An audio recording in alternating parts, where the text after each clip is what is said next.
An apology from Anne Galloway. Do I have a mover for those? Moved David, seconded Pauline.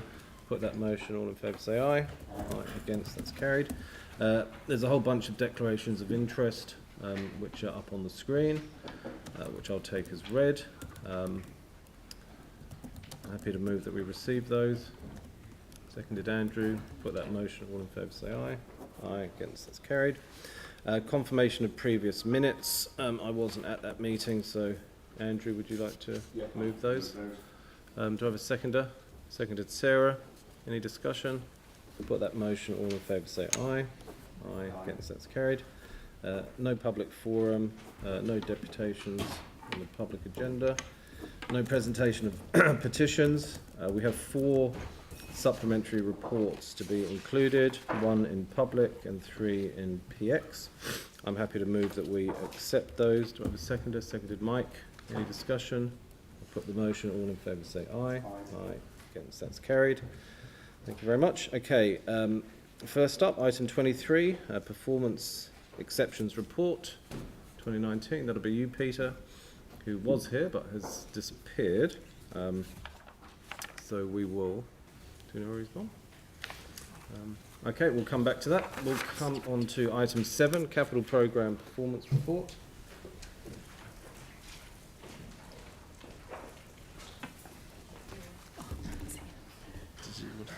No, he's missed his chance. We'll come back. You're at the table, so carry on.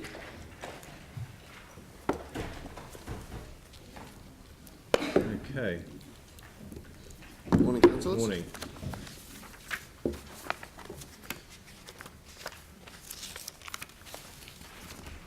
So I'll take the report as read. So high level at the end of June, the carry forward amount increased to 181 million.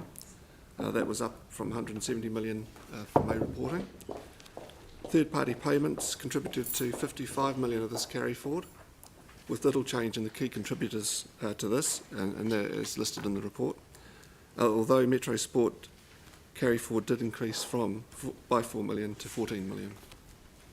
Similarly, there was only small changes in the list of forecasted carry forwards for the key projects managed by council. If we take a look at the year-end position, total spend landed where we predicted and reported in the previous month at 398 million.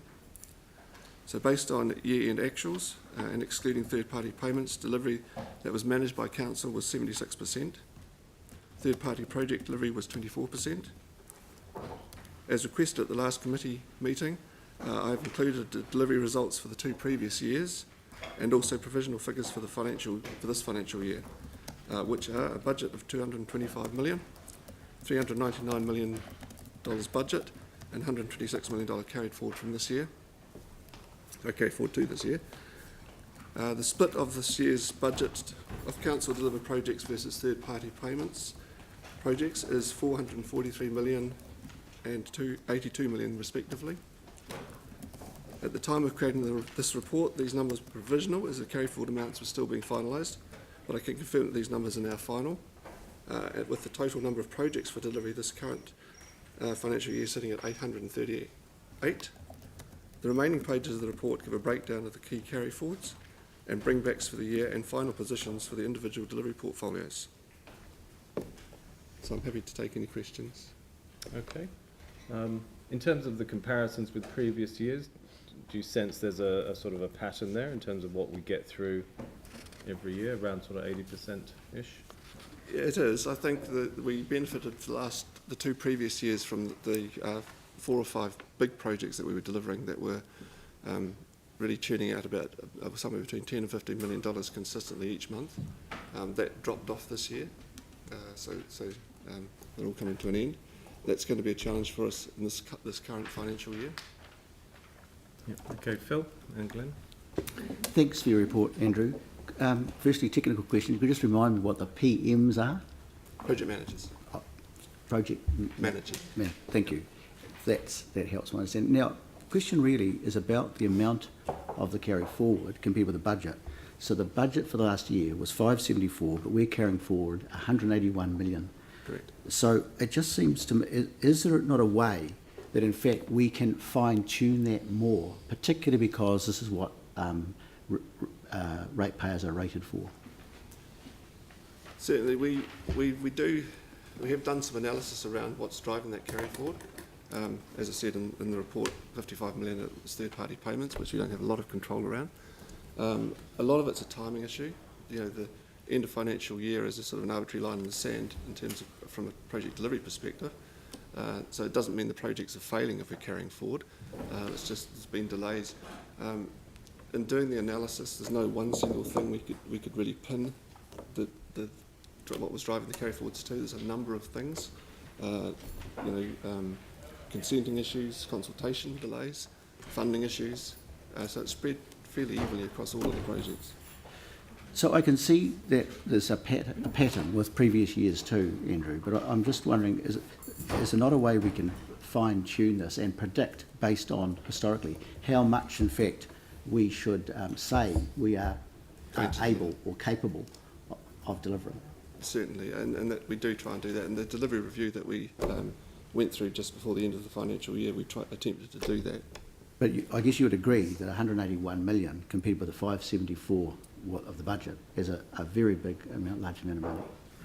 Yes, I do agree. Okay. Thanks, Andrew. Glenn? Thank you, Andrew. A similar kind of line over the financial years, just looking at the actual spend in June this year exceeding the forecast, it's the amount it's exceeding it by, so it's about a third compared to the year before when there was a much greater spend, but a close forecast. So my question is, does not the June kind of excessive capital spend over and against the forecast, perhaps challenge the explanation that under delivery is the reason for underspend in previous months? So June, obviously, it's not just the end of the financial year, but when it comes to transport, it's a hard time. You can't necessarily do as much roading as you like. Yeah, June is a double month of spend, because the work that's completed in June is accrued from July, from an accounting perspective, back into June. If that makes sense. Does that answer your question? Well, yeah, the question is it all just about timing in terms of delivery, though? Just given the amount of, it's about a third excess spend over budget, is it all just to do with timing? Because that for me begs the question over why the other months have lagged and then suddenly we get this spike in June. Yeah, it's yes, certainly. I mean, that double counting month obviously creates a huge spike. Obviously, a real focus on coming up to year end. Yeah. It's kind of, as I said, a bit of an arbitrary line in the sand in terms of project delivery perspective. But I guess the PM's pushed really hard with the contractors to get invoices in and close out the financial positions for the year end. Because it seems to me if they're still able to spend that in June and winter, it begs the question, why aren't they doing it in the months leading up? Oh, yeah. And getting our roads done etc. It's a good question, and I can't answer that. All right. But I would say we don't want to get into what is a common practice overseas, where budgets close at year end, and if they're not spent, you lose it the next year, and that leads to very perverse outcomes where people kind of dig up holes and fill them to spend the money. We don't want to get into that. So in a way, we've got to take a rolling approach and actually think, are the projects being done? That's the main thing. And actually when they're finished is more of a estimation piece. So what the finance team should be asking the project management team is, are these realistic timeframes? Because then they can budget much better. So sometimes there might be pressure from the governance to get a project finished quicker, or have a timeline which actually doesn't work out, and then it gets moved and everyone gets cross about it. So it's about actually being realistic about project management. I guess it just contrasts a lot with a year ago when the two bar graphs are more closely aligned, and this year there's a bigger gap. So. Yanni? Thank you for the report. It's really good to get the explanations. I don't know if you're the right staff member to ask the questions of the explanations, but just looking on page 23, the Cart Club, the RFI was submitted July 2018, the consent was lodged 2017. We're now carrying forward that budget into 2020. Can someone just give me an understanding of where that's got to and how long we need to keep rolling it over, or when we're going to get to a final decision about the use of that money. I'm not the right person, but I think Brent can Brent? answer. So, I've just been moving through some final RFI questions there. You were aware that they came to council during the annual plan asking for inflation adjustment of their money, and that wasn't forthcoming. So they're now just looking at, on one hand, the final lodgement of the last information with the resource consent versus the affordability of the shift. That was as of this week. There was a meeting this week just to discuss it. Right. So, is that going to likely to generate a report back to us then, or what's the process? I mean, we can't just keep carrying forward the money every year. Contractually, we have to, because in the previous resolution, I think the terms of the agreement is that within 20 days of the Cart Club gaining consent, council are to pay that money over. I thought we'd put a time limit on it previously, because some of us were concerned around the viability of actually even getting a consent for the site. I think that's already been answered before here. The terms of the agreement, once the consent was lodged, allowed it to go forward. Okay. Okay, well, I think if we could just get a memo updating us when those decisions are made, that would be useful. Yep, so Thanks. Brent, can you do that? Just send a memo around? Sure. Okay, Great. The second question was in regards to page 24, and it's really over the cycleway project as a whole. You're asking for a bring back of significant money, but there's also a budget shortfall of that project. And I'm just wondering, at what point do we as a council get a decision around the money that's been spent on the cycleways if something's gone over budget? Like, you know, do we get a say if money's been shifted in the program off other cycle projects to deal with shortfalls? Do we get a say around the number of cycleways that we're doing, or, you know, I don't think that's not a question No. for here. Yeah, I think well, sorry, so the bring back for that cycleway, that's creating then a budget shortfall. How is that addressed at a governance level by us? How do we get input into that or consideration of it? It's not necessarily creating a budget shortfall. They're just the budget's available in the following financial year. It's just that they're ahead of the delivery, so they're bringing the money back into this financial year, well, previous financial year now. But so Sorry, what about Yeah, The so final- what he's saying, Jan, is it's in the budget. So what the carry forwards table shows you is stuff that actually is not being yet delivered and stuff that is being delivered quicker. Sorry, forecasted overspend of 390k in FY20 will need to be addressed within the MCR program. A change request to address the shortfall will be lodged in July. My reading of this is we've spent more money on the stage, so we're bringing back some money to do it, and we'll address the shortfall later. I'm kind of wondering why we don't address the shortfall now, so that we actually get clarity. You know, it just seems robbing a future budget to pay for something that's overspent. But, you know, that's why I'm just trying to understand how that process works in terms of our budgets, because it's not clear to me from that report. Yanni, I I think, think it's the definition of overspend is not Yeah. the one that you're thinking.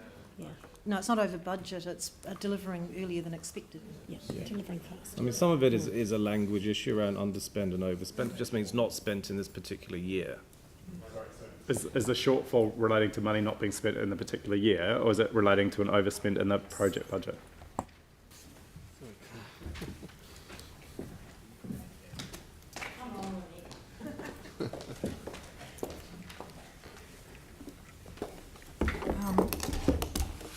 Yes.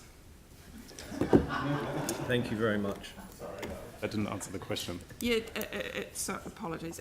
Yes, it is. It is about the change request is about the shortfall. It's not over budget.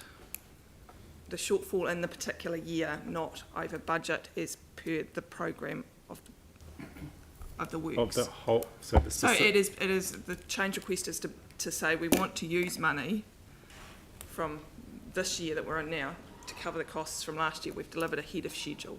right for this specific cycle Yep. program. We're not taking it off any of the other cycle No. program budgets. No, not to my knowledge, no. Okay, that's good. Yeah, maybe just the wording there is a little bit confusing. It's my apologies. Thanks for clarifying I'll pass that on to the project managers to check the wording. Andrew? Thank you. My questions really follow on from the type of questions that Phil was asking earlier. With a 181 million net carry forward position, obviously all of that carries forward to somewhere. Am I right in thinking that most of it carries forward into the current FY20 financial year? We carried forward 126 million of that into this current financial year. The balance is out in future years. Indeed. Okay, so with that 126 million, the implications of bringing that work, or those payments, depending which way you look at it, into this financial year, where we've already got a $525 million capital program to deliver as well, presumably all of which at the beginning of the year we're forecasting to deliver, we're not forecasting deliberate carry forwards. The capability of delivering 525 plus 126 prior to June 30, 2020, what does that look like? Or does it require some rationalisation, as in planning not to deliver some of those projects that we were originally planning to deliver in FY20? So just to clarify, 525 is the total of the budget plus the carry forward. Okay. So the deliverability review that we did last month, I think it was, that was to address exactly what you're talking about, to make sure that we can have a better attempt at making the whole program deliverable for this financial year. It'll still be a challenge, there's no question about that. 82 million of that budget is still third-party payments or third-party delivered projects, so a little bit out of our control in that respect, but obviously very sharp focus at the moment on what we're delivering. So within that 525 total, there isn't an identified need for rationalisation at this time? Not as I understand it. I mean, we're always looking each month at how the program's progressing and tracking, but at this stage. So at this stage, we're planning to deliver everything that we confirmed in the annual plan and everything that's carried forward into the FY20 year? It's certainly the plan. Thank you. Okay, any other questions? Okay, thank you very much, Andrew. Do I have a mover to receive the report? Moved Andrew, seconded Jamie. Any discussion? Phil? Through you, Ref, I think I do have some concerns about how we as a council manage all of this. Like even looking for at the next annual plan, the 525 plus, I think it's the carry forward from previously. What is the likelihood, councillors, of this actually being delivered and us not being in the same position, or the council not being in the same position next year? And when we look at the previous patterns, which Ref alluded to, the chances are low. So it just seems to me pretty clear that somehow we have to fine-tune just what we are actually capable of delivering and not overpromise. And like an example might be the number, dare I say it, the number of swimming pools that we're actually able to build in 1 year, and budgeting and budgeting differently. I just think otherwise, this is where the pressure on rates lies. 181 million being rated for and not being spent. No, you wouldn't do that at home with your own budget. I wouldn't. So I just really am saying, Mr. Chairman, that I think it's an opportune time when it comes to the next annual plan to really drill down and look hard at this. Anyone else? Andrew?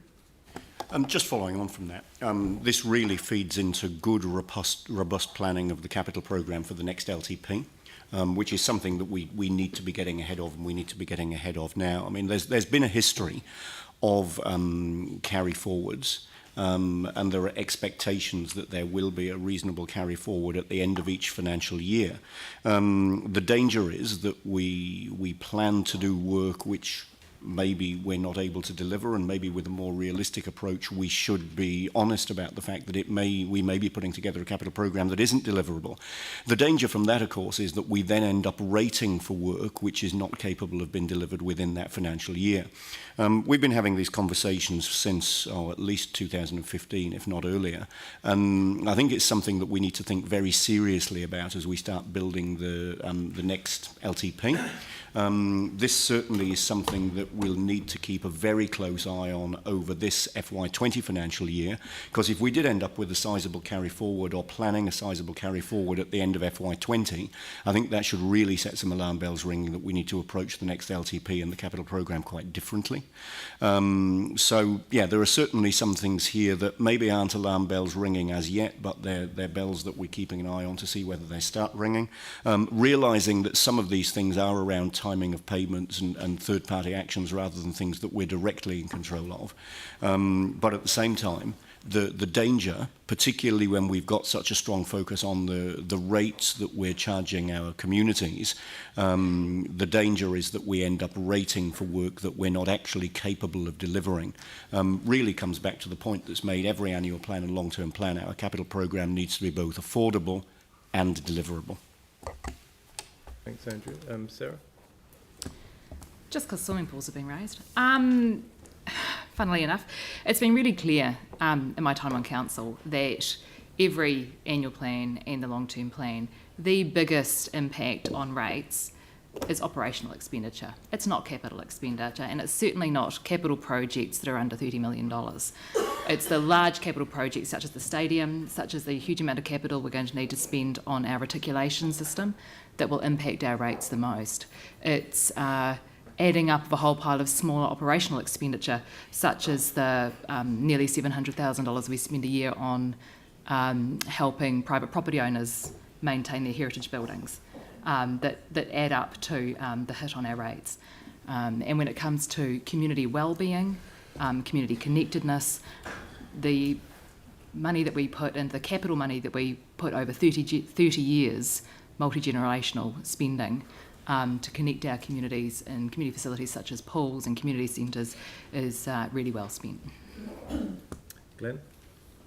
Yeah, thank you. You will have seen from my questioning earlier that my concern lies around bringing the two bar graphs closer together. So in the previous year, at times they were closer, particularly at that year end in June last year. So I'm concerned, given that we've suddenly had a big spike in spend in the month previous, June, I don't want us to become a bit like the tradie that promises a lot and doesn't turn up and do the work.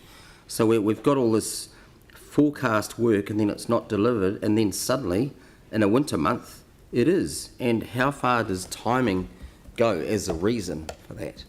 So, you know, where do the squeezes have to come on? Is it, you know, through the contracts, or where is it? And how much influence can we have to ensure that that stuff is actually done? Otherwise the community knows, they come to expect in June, oh, suddenly, you know, roads are getting done because contractors or whatever are suddenly realising they've got to use up the spend. So yeah, we really have to take a lead in this.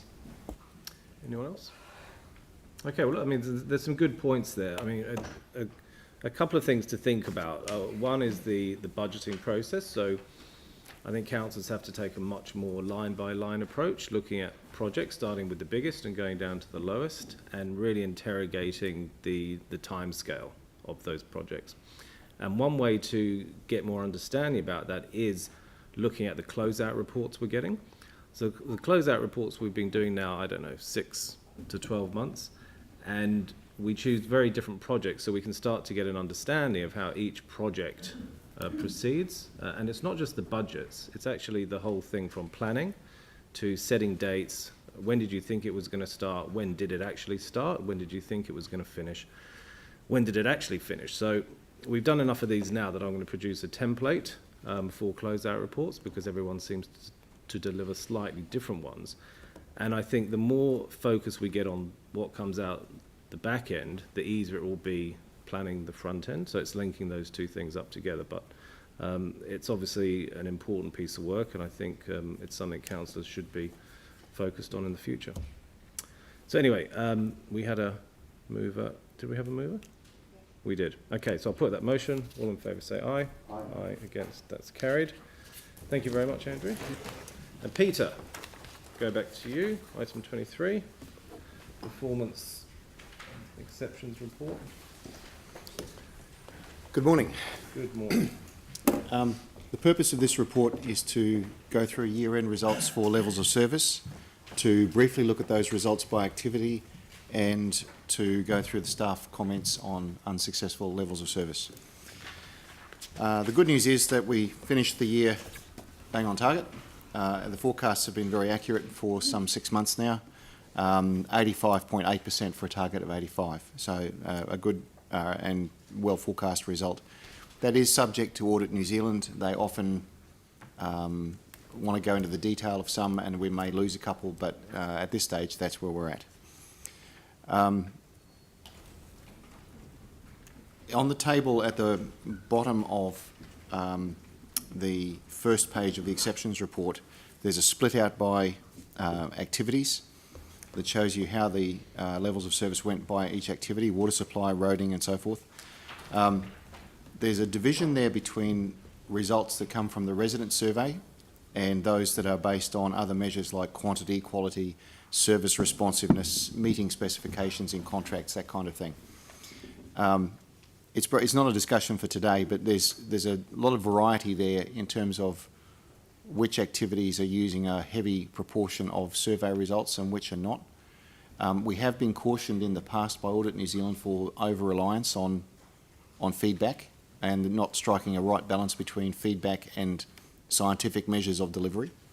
So that's, I guess, one to park for another day, but it's just a point to make. In terms of capital results at a very high level, the watch list shows 94% delivery around major cycleways, so a very high result for the year. Lesser result around overall watch list projects. They finished at 61. That's even actually a little higher than May because the town hall was moved out of that year, which changes the baseline. Now, the exceptions, key exceptions are listed in the table there. They're very steady with previous months. There's no real change. Actually, there's no real change around either the level of service exceptions or the capital ones. They've been very steady for some months now. So look, at a very high level, that's the results for the year. The exceptions comments are attached from each manager around their individual levels of service. They're also quite steady from previous months, but I'm happy to field any questions from the floor. Okay, thank you very much. So page 10, in terms of the exceptions, I mean, it looks like, so the red bars, water supply obviously has been a big issue, some transportation and parks, which tend to be the three big issues that we get feedback from the public on. Yes. So that suggests that those two things are working quite well. Yes, I mean, it does show the trend over the course of the last 4 to 6 months. So you'll see that some groups are quite steady and their results haven't changed over time. Others, there's been a deterioration towards year end. That's largely influenced by receiving survey results. Okay, any questions on this? No? Andrew?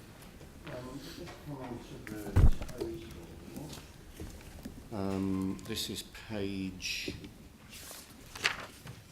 8 of this report.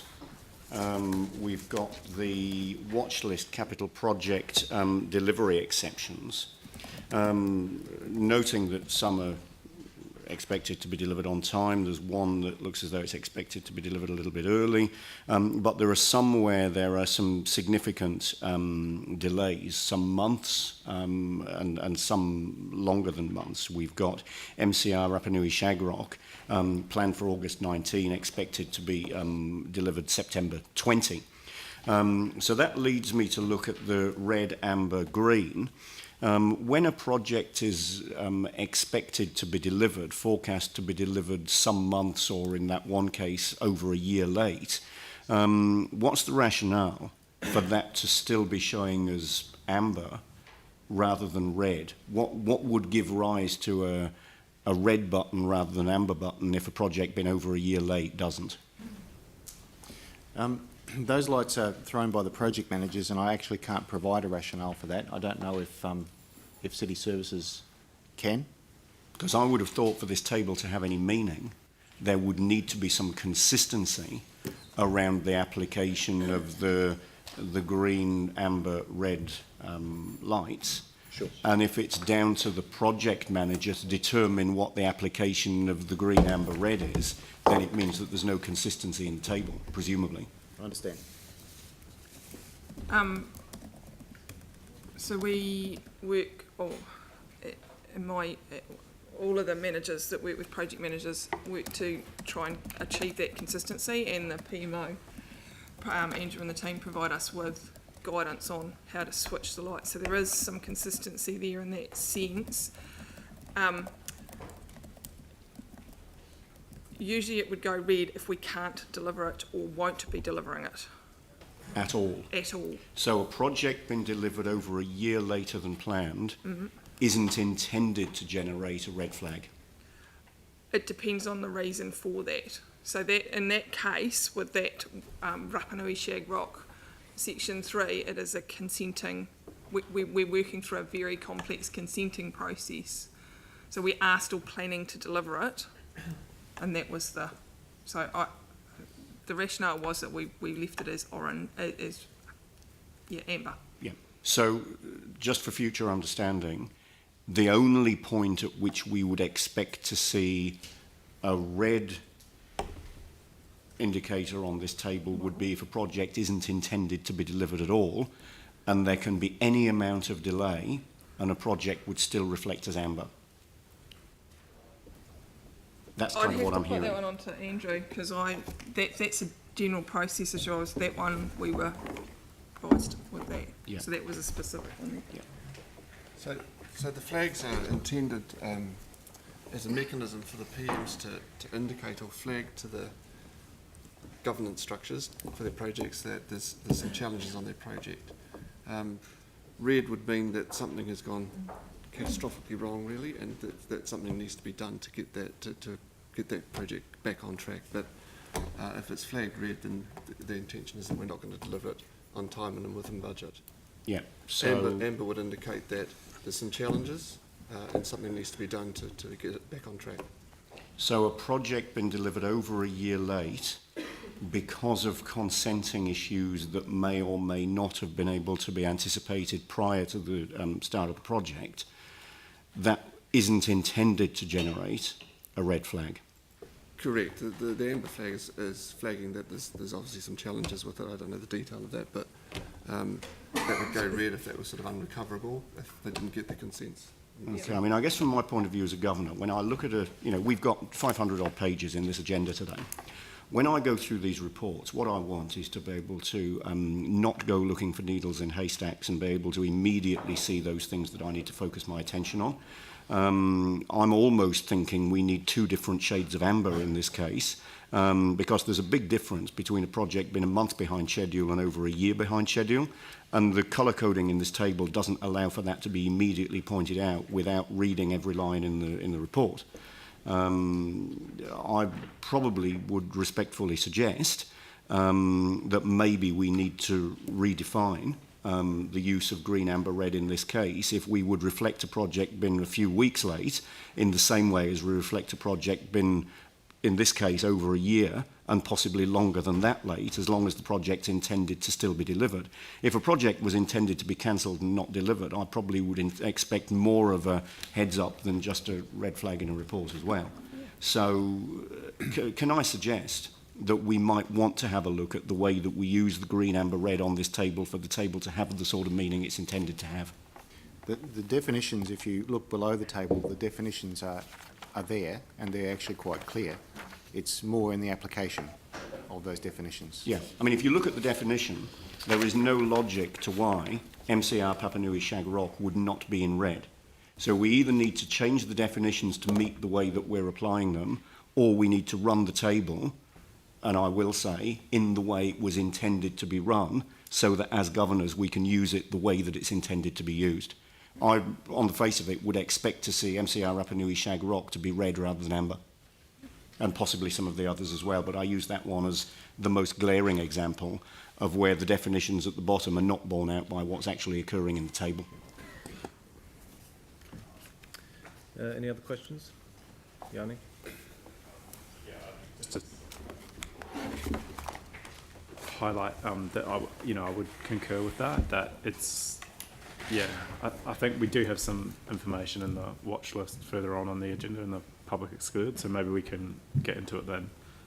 Just, did you want to have questions now about the levels of service survey results, or do you just want it on the key exceptions? That Just on this report. Yes. Right, okay. So I see that we're getting the memo back in October around the end-to-end process around CSRs, but on this report, we still have the issue of not understanding the number of complaints that we're getting from people because of the new technology, the hybrid system. So I just really want an understanding about when we're going to know what the level of complaints are. And that's just on page, where is it? I think it's 11, and there's also, where is it? Page, yeah, there's a number of survey measures in here that we're told that we can't get because of the technology. So yeah, I just really want to understand when they're going to be addressed in terms of being able to be recorded with our IT system. I don't have the background to the technical detail behind the system or why those results aren't there. I'm relying on the manager's comments and accountabilities there. My understanding of it was that during the course of the year, that issue had been clarified and resolved, but it doesn't appear to have been. So all I can really offer is to go back to the manager and say, look, can we get some more detail around why that result, what's underpinning that result? Okay, so just, sorry, it is on page 11, and it is the measure 12.0.1.15. I see it. Council operates water supplies in a reliable and responsive manner. Number of complaints is the target. Actual is 0. Comment is no ability to measure this currently, but we'll look to have Hybris amended to sign off complaints if a customer is happy with response or not. In general terms, we'll work with a customer to provide a satisfactory outcome for all parties. The remedial action is work with continuous improvement team and Hybris group to make the changes needed. I personally think we need a greater time frame and clarity around when that change will be put in place. But I have to say, I'm really uncomfortable not being able to know how many people are complaining about our water. Now, look, I think I can help a little bit here with, you may recall we had a conversation on this with Dave Adamson a couple of months ago, where he pointed out that the data exists, but the Hybris module wasn't able to report on it at that point, but it was being fixed. Now, it sounds like it's not resolved, but that was his report back. The data does exist, it's just not reporting through this new module. The data exists, why can't it be provided as part of this report? That's a fair question. You know, like, it just feels like we're blind, completely blind to the trends that people are showing. And I thought previously, like with roading and all those other ones as well, that we were told that it was, you know, going to be like a month or a few months to get that. It's now been nearly probably half a year. You're right. And we still don't have it. So, I mean, with guidance from the chair of this committee, I don't know what clear expectation we need to set, but it does seem to me that to not have this information is pretty critical to these reports. John, are you able to shed? Okay. You know, what I would suggest, I think we'll add another resolution in here that we get a report back on what is going, you know, a report back on the hybrid system. Yes. And the, yeah. Well, no, because you're right, this has been going on for some time and we have huge gaps in the reporting here in terms of what we need to be seeing, which is quite basic stuff. And there's no point people saying the data's there but we can't get it when you've implemented a new system. So I'd say report back on the hybrid system and customer complaints data. I think last time we discussed there was going to be a workshop held with us around. Well, you mentioned something with workshop in October or something. Did you say that was in this report? Is that we'll get a memo back in October, but right. You know, I think that's really too late. I mean, you know, this is technology that we've got. We're spending huge amounts of money on this technology. I thought we'd previously asked for a workshop around the whole hybrid system to understand what the issues are. Yeah. So okay, maybe so I'd like a report back for the next meeting, right. And then we'll take it from there. Yeah. Could I just get a little bit more specificity about what the report needs to contain? Is it why the data is not flowing through, when the data will appear? Is it why the data's not flowing through, and if it's there, let's have it in another format. And what, I mean, we've had some very good reports in the past around CSRs and Yes. trend. I mean, this report I can never track down, but I know we've seen it. It was a very good report. It had years of data and trends. That's all we need to see. Okay. Okay. I think we really want to know what the changes are, that's the remedial action for this, and when they will be delivered, and what the cost is.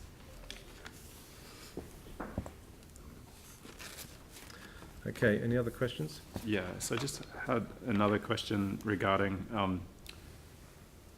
there's reference to the meeting room technology upgrades. I think we'd asked for a report coming back as well. Just wanted to check when that report's coming back. This is on page 15. And, you know, again, like this is another one where percentage of residents who understand a council makes decisions, at least 41%. The actuals listed as 0, although in the resident survey it says we've achieved 33%. It's talked about the technology upgrades to Coastal, Burwood, Papanui, Innis and Little River, which we didn't approve at a governance level. We've got other service centres where people can't hear, or boardrooms where people can't hear. So people certainly can't understand and contribute when they attend. And I just want to know, you know, when that report's coming. John, I think, wants to talk.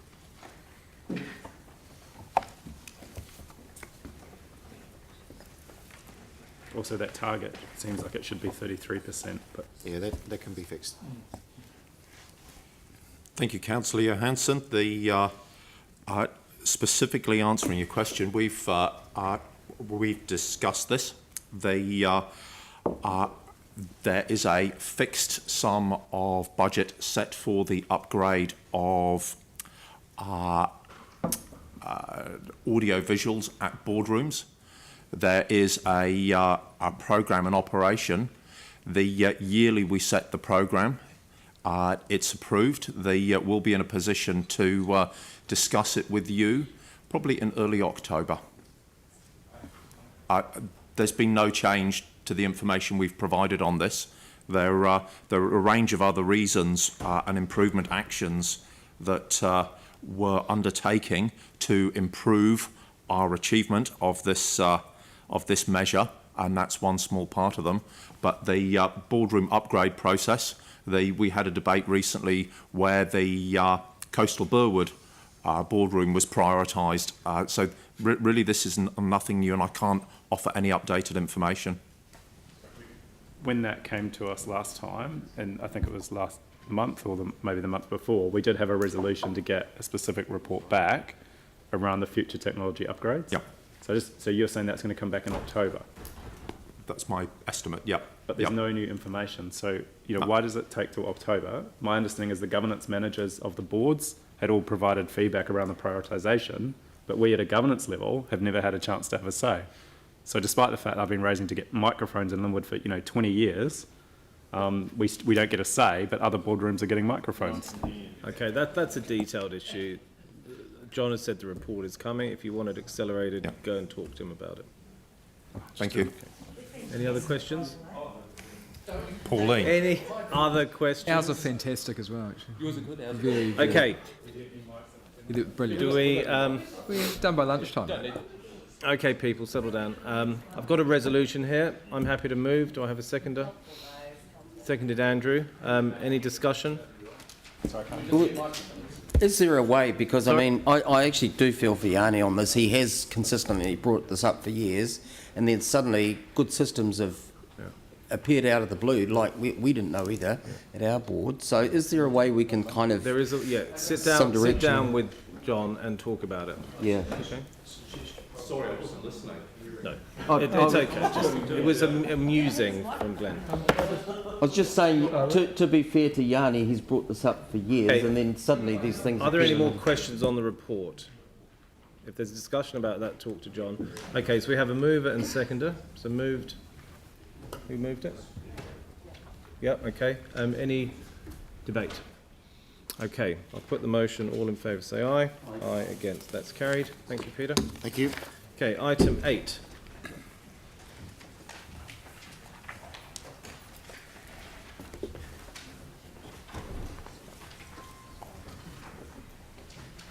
Thank you, Mr. Chair.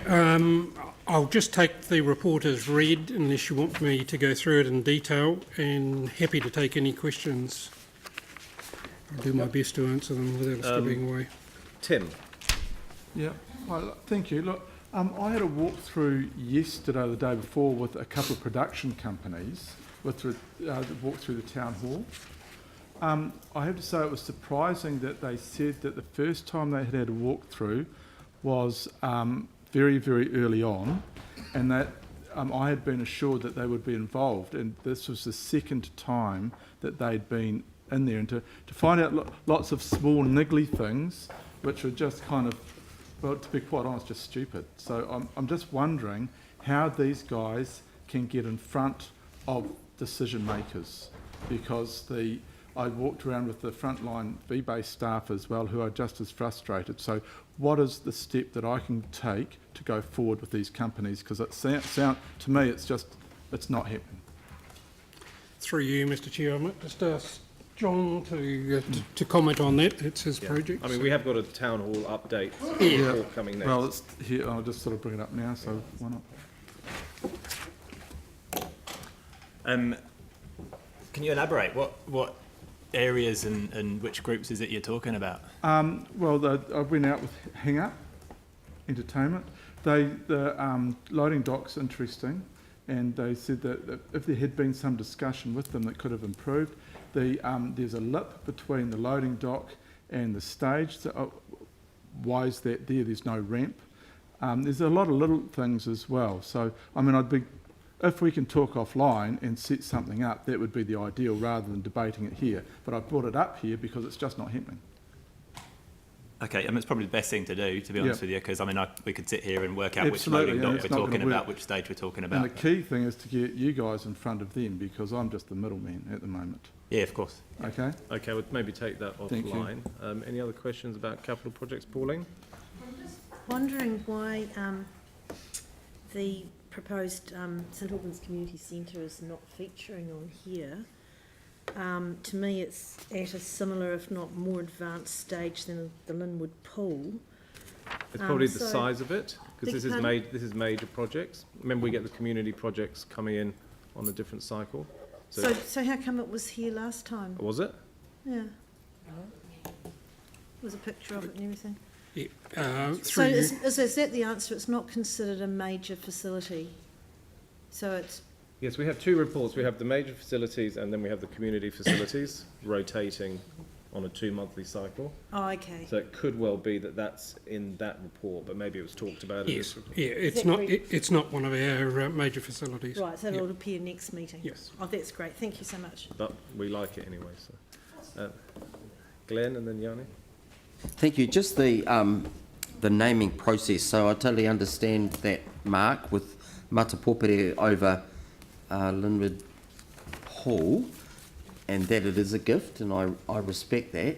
Are you able to advise a process by which, and I think this did take place in fact with Toyota Kiwitu, by which, say hypothetically, the board had a name which they would wish to have included as well? Is there a way in which that could be given effect to along with the gifting of a name? Through you, Mr. Chair. And I know it's a delicate matter, potentially. I understand with the Linwood Pool, the actual name has come through now from Matapopere, and I believe that will be going through, our report will be coming through on the name. I presume that'll go to the community board, but I'd have to check. It's not. It's gifted and that's it. Right. Yeah. You've had a seminar, yep. Hepo toi toi. Yep. Yep, okay. Yanni? Is it Pablo? I'm not sure it is. No. Okay, well it is now. So, do you want to repeat it just a bit louder? So. I think the point that Glenn raises is right though, because we do need to get a really clear protocol and process around naming of our facilities. So that, just so there's transparency with local communities around when and how they can have input, and boards and governance. So I would support that. But yeah, basically the board has been told there is a name that was given. You don't get a choice for things that are given. But we have had a discussion around, you know, if there's anything that we would like added as a additional to what was gifted, that's good. I was just looking at the construction timeframes and trying to understand how they're put in place. I see the Linwood Pool is far greater by almost a quarter and a half than the Hornby Library Customer Service Centre and the Southwest Leisure Centre, which is a much bigger project. So I can't quite understand why the construction timeframe for the Hornby one is shorter than the Linwood Pool, given A, the site selection, has been pretty straightforward, and B, or for Linwood, sorry, not for Hornby, and B, it's a smaller facility with less budget. So how are we accessing the construction timeframe, and how do we have confidence as a council that the construction timeframes in here are realistic? I wouldn't have the details on both those. I can check both those projects and come back to you.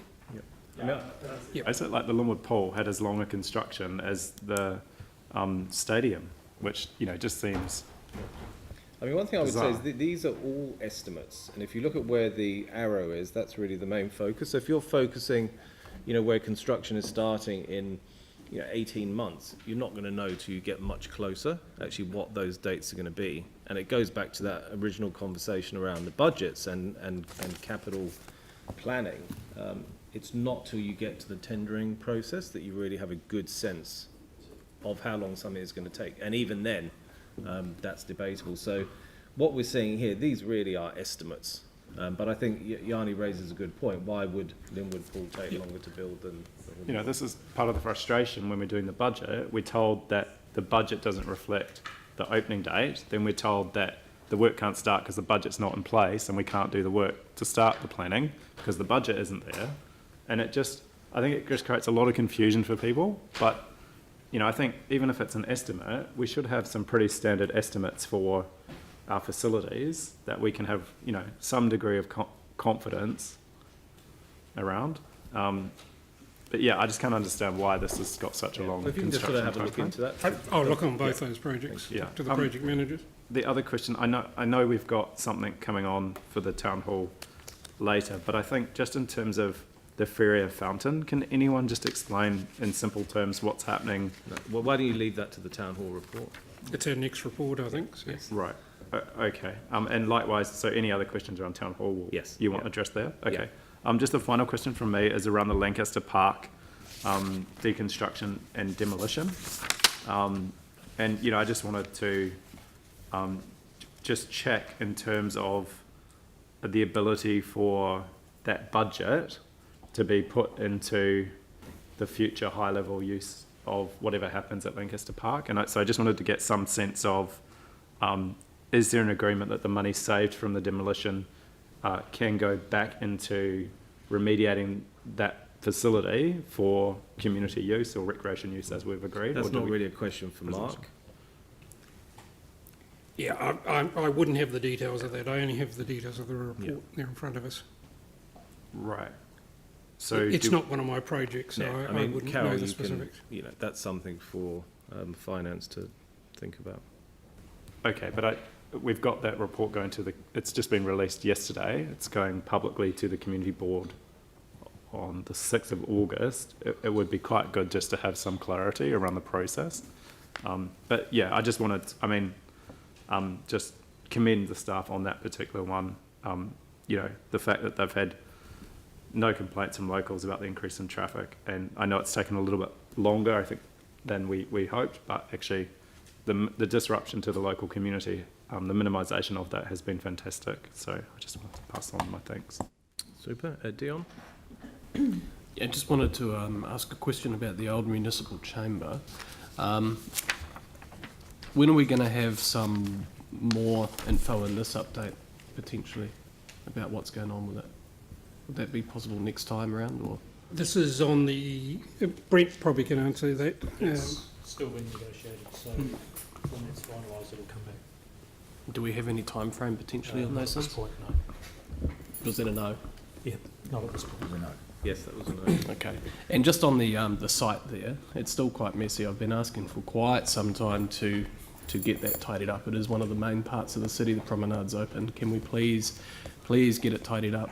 Otherwise, I'll go and unlock it myself, cut the lock and do it. It's just cones. There's just cones sitting in there. It's just, yeah, thanks. Pauline? No. Okay, Aaron? Yeah, my question's just around the Performing Arts Precinct.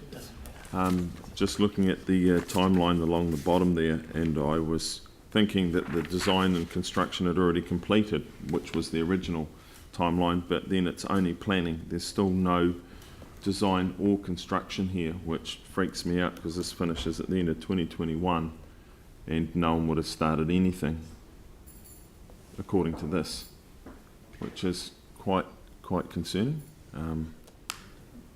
Dancing on gravel's pretty, I mean, it's unique. Brent may be able to, but You would have to just remember that the next stage of that couldn't happen until the land came across, which was all part of the global settlement, which you've been party to. So it's all contingent on that agreement and finalising it. So there'll be more detail provided in the future once all that's settled.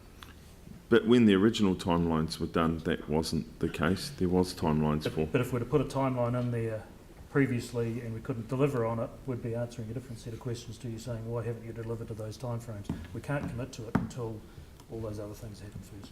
Oh, I've already missed it, so there's no biggie there. It was Glenn's analogy about the builder promising and not delivering is well and truly past.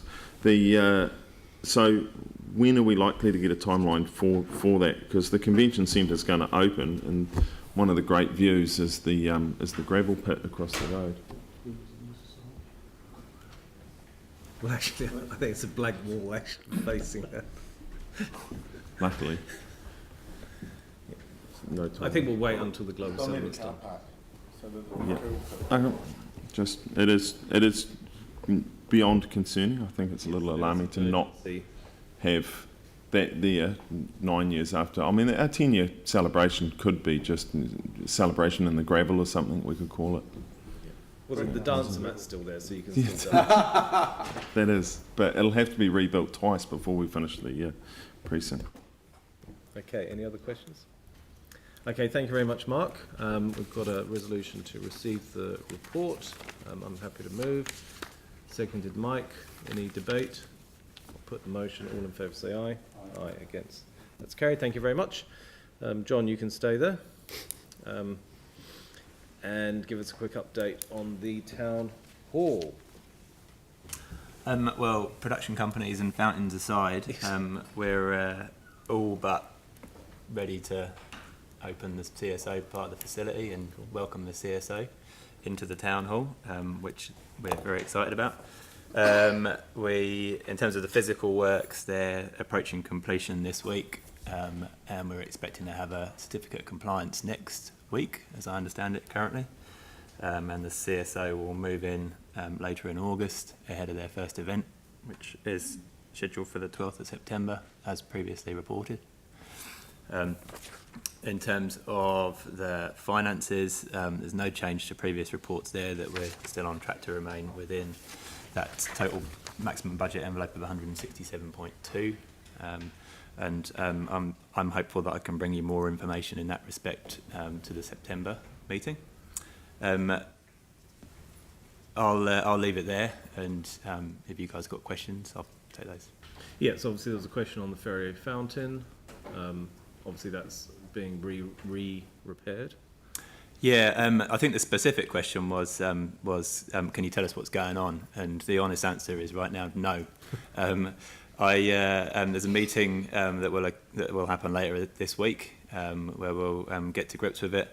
As I understand it, the fountain always had issues with blocking up, and part of the scope of works was to install a multi-layer filtration system to try and prevent that from happening and reduce the overall operating cost for the fountain for V-Base. And there's been issues with that system, and so we've got the team together later this week to work out what those are, and happy to bring you more information when we know more. Okay. I mean, I wonder if we need to get a report back to the next meeting or a memo, but maybe it's part of the lessons learned, but, you know, V-Base have asked for something, it's created an issue. We're now trying to fix the issue, but What are we talking about here? the Ferrier fountain. Well, it's an operational matter. It's, you know, people just want to know it's a what's public going on. confidence matter in our projects where, you know, something should be working, it's not working, and there's been ongoing issues raised in the media over this. So I think just having some really clear messaging around it, how it's happened, why it's happened, and then what we're doing to fix it. But Well, I think John explained that, and there's a meeting this Yeah, week yeah. to work out what. It's an old piece of kit, and obviously the filtration system is quite Always. difficult. From the day That's one. it. Anyway, It's been a problem. But Next look, to question. fix it's the key thing. well, I think, and the communication around it to the public, around what's happening, because I think there's Yeah. been plenty of communication about it. Anyway, can I just ask another question on the Yes. town hall? And that was around the disability access and barrier-free auditing. So similar to the point that Tim's made, although from a different perspective, I really wanted to get an understanding around what improved accessibility we've put into the town hall as part of the upgrade, and if it is, you know, best practice in terms of accessibility and barrier-free. And I just wondered if there was any kind of work that we'd done in that regard that you could share with us, so we can get a sense of what improvements have been made, or what improvements were unable to be made as part of the process. Yeah, I can. We've actually got a draft memo waiting to go to you guys. I think this came up. I think Aaron raised it a few meetings ago. Yeah. I've been back through the documentation that exists. We did have barrier-free undertaken audit early in the project. It was actually prior to some of the design scope actually having been finalised around the Boaters restaurant in particular, which used to have multiple levels to it. Yeah. I can tell you that the majority of the recommendations that they came up with were implemented. Right. It would have been on a the audit would have been on a slightly constrained basis because obviously of the heritage nature of the building. Sure. But the team certainly made efforts to implement, in particular, the more significant pieces as well. Okay. So a couple of examples were creating an accessible seating area on the upper level of the auditorium, which wasn't there previously, and creating the overbridge from the lift in the foyer, which was extended to the Victoria foyer, which wasn't previously there as well, which access to that area was previously through the back of the James Hay Theatre, which wasn't ideal. So the team's actually made some reasonable efforts to implement, in particular, a lot of the medium and the kind of more major changes to the facility. One thing that we noted previously when we discussed this in here was that the back of house areas had been excluded from those audits to some extent, which was unfortunate and disappointing. We'll be working with Barrier Free or another organisation if we can't engage Barrier Free, which we weren't able to on the library because of their availability, to undertake a post-construction review, if you like, Okay, just cool. to see what we were looking at when we first were looking at the facility and what we've been able to implement and what recommendations are still outstanding that we can consider at this stage. Yeah. I just specifically with James Hay, is that fully accessible? Well, there's lift access into the James Hay. There's no seating at the accessible seating at the upper level, but there are seating areas at at an accessible level. And the stage though is accessible for Yeah, it is. I mean, it's the building's fully compliant. The stage is accessible either from two areas, either via the loading dock or through the foyer and down by the toilets next to the foyer bar. So yeah, there is accessible access. Thanks. any other questions, Andrew? Thank you. Just focusing on paragraphs 3.1 and 3.2, so the increased budget, the 15 million. There's a report obviously coming back, and noting the comments in 5.2 as well, there's a report coming back. When is that expected to be presented? When will that report be ready? As I understand it, it'll be next month. Next month? Yep. Okay, that's good. And obviously we'll have some discussion at that time, but is it still expected that the 15 million is going to be able to be found from within the existing capital programme? As I understand it, yes. Okay, great. Okay, so we'll just wait for the report next month and expect to see all of that there. That's fine. Thank you. Okay. Anyone else? Okay. Thank you, John. We've got a resolution to receive the update. Do I have a mover? Moved Sarah, seconded Phil. Any debate? I'll put the motion. All in favour say aye. Aye. Against, that's carried. Thank you very much, John and Mark. Thank Okay, item 10, corporate financial report. Di.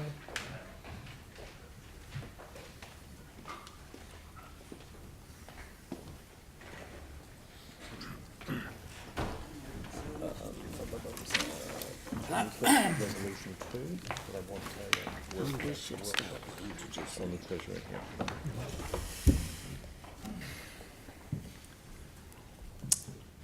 Hello. Right, away you go, Di. Right, good morning. Could I just start, please? And good morning, councillors, by introducing Brett Hales, whom you may not have seen before. He's the manager of transactions, and he's here to talk about the debtors. It's the work that was previously done by Paul Kagenman. Okay. Okay, thank you. Good, Andrew. Great, yep. Well, I don't have anything particularly to bring to your attention other than just letting the report stand, but perhaps while everyone just focuses their minds on the report again, I will point out that we are in the process of moving from having 100 million of committed undrawn bank facility to having 200 million. And this just basically, it's kind of like emergency, backup borrowing ability from banks. And that will improve our liquidity position, which is one important criteria that Standard & Poor's will look at when assessing our credit rating. Other than that, I'm just essentially just happy to take questions from anyone, and I don't know whether Brett has anything in particular to draw to your attention. Just on the non-rates debtors, we're down about 2.8 million from our last quarter, March 31, and we've got about 33k of bad debt written off in the quarter. That's probably the pertinent points. Okay. And in terms of the rates, debtors, how's that tracking? Okay. At 30 June, our rates debtors are 13.9 million, and at June 2018, we were 12.6, so it's a pretty consistent sort of trend to last year and the year before at 30 June. We've done some work on reducing some of our old arrears, so we've come down 664k over the quarter. Probably it. Okay. Any questions? Glenn? Yes, just how are we getting on with that Lynn's trade debt? 3.7. I can talk to that. I believe the Lynn's trade debt was settled as part of the global settlement, and so that should disappear anytime soon. Okay, Phil? Thank you. Earlier, Diane, I was asking about deliverability, but in this case, I just see that there's reference to borrowing money on page 45, 39 million for tax for housing and V-Base and Milton Street property. So and when I looked at the chart though, in terms of the amount of funding of money we're borrowing for this coming year, 2020, it's actually relatively low. So I guess subject to deliverability, I'm sure Bruce would have some comments about that too, but could we, especially with interest rates being particularly low, and I understand a record low just about at the moment, could we potentially borrow more money this coming year to actually get in and build more housing? I mean, obviously, potentially you could, but is it in the plan? Excuse me asking that, but is it in the plan, or is this part of what you're talking about with the trust? It is really, as to whether it could be potentially included in the plan, but also, I guess, as long as we didn't exceed our debt levels too. The issue is not exceeding debt levels. The issue is just is the annual plan process, and if it's the work you're doing in conjunction with the trust, we are working through with them on their documentation. So I'm happy to look at it and perhaps talk to you outside of this meeting to better understand what you're asking. That could be very helpful, Diane. Thank you, because I'd be interested to do Yeah, I mean, I think it certainly is possible. I mean, what would be good is if the $30 million loan that's out at the moment is used and demonstrated that it's working well. Should make it a lot easier to come back for more money. Yeah. And as far as I know, I mean, we've certainly approved the documentation in terms of the loan documentation. I'm not sure where it is.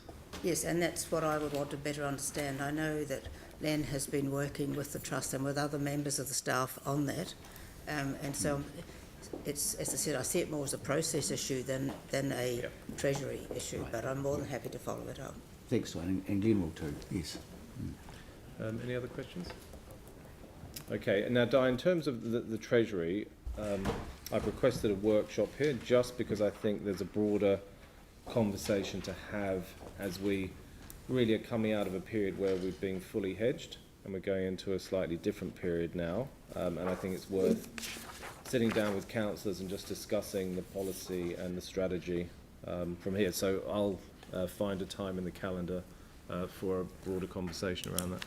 Okay, by all means, you'll notice we're out of the period where we were overhedged. Yes. And that's good to see. Yeah, no, it is. Okay. All right. I'm happy to move this report. Seconded Andrew. Any debate? We'll put the motion. All in favour say aye. Aye. Against. That's carried. Thank you very much. Okay, item 11.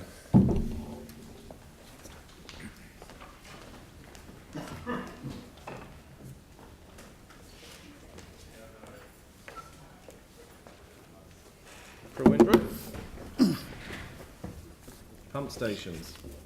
We love them.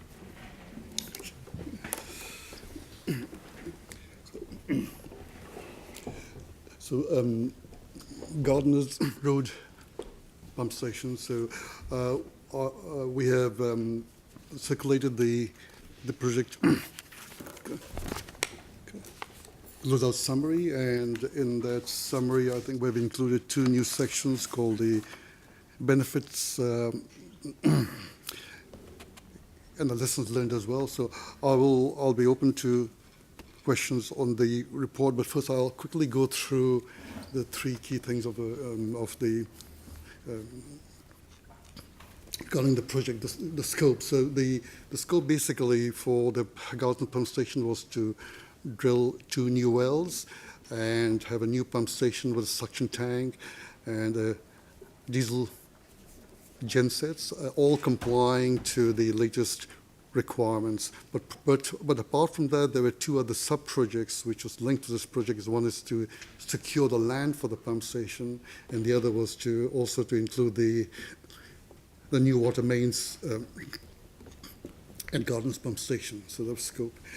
In terms of time, we were supposed to complete the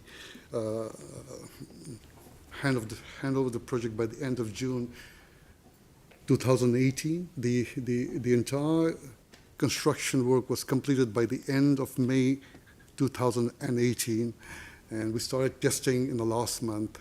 And however, during the test, during the test we came up with some complication, which I will explain later. So the pump station was put online on the first week of July 2018. The main issue was 18. So the main issue was when we designed the pump station, we were targeting at a network pressure of 40 meters. That was about 3 years ago. Now, during the last 3 years, there were several pump stations being built, being upgraded, and the network pressure changed to 42 meters, but just by 2 meters. So when we were testing and commissioning, we were not able to achieve the flow rate required because the pressure had changed. So instead of producing 360 cubic meters per hour, we were at 40 meters head.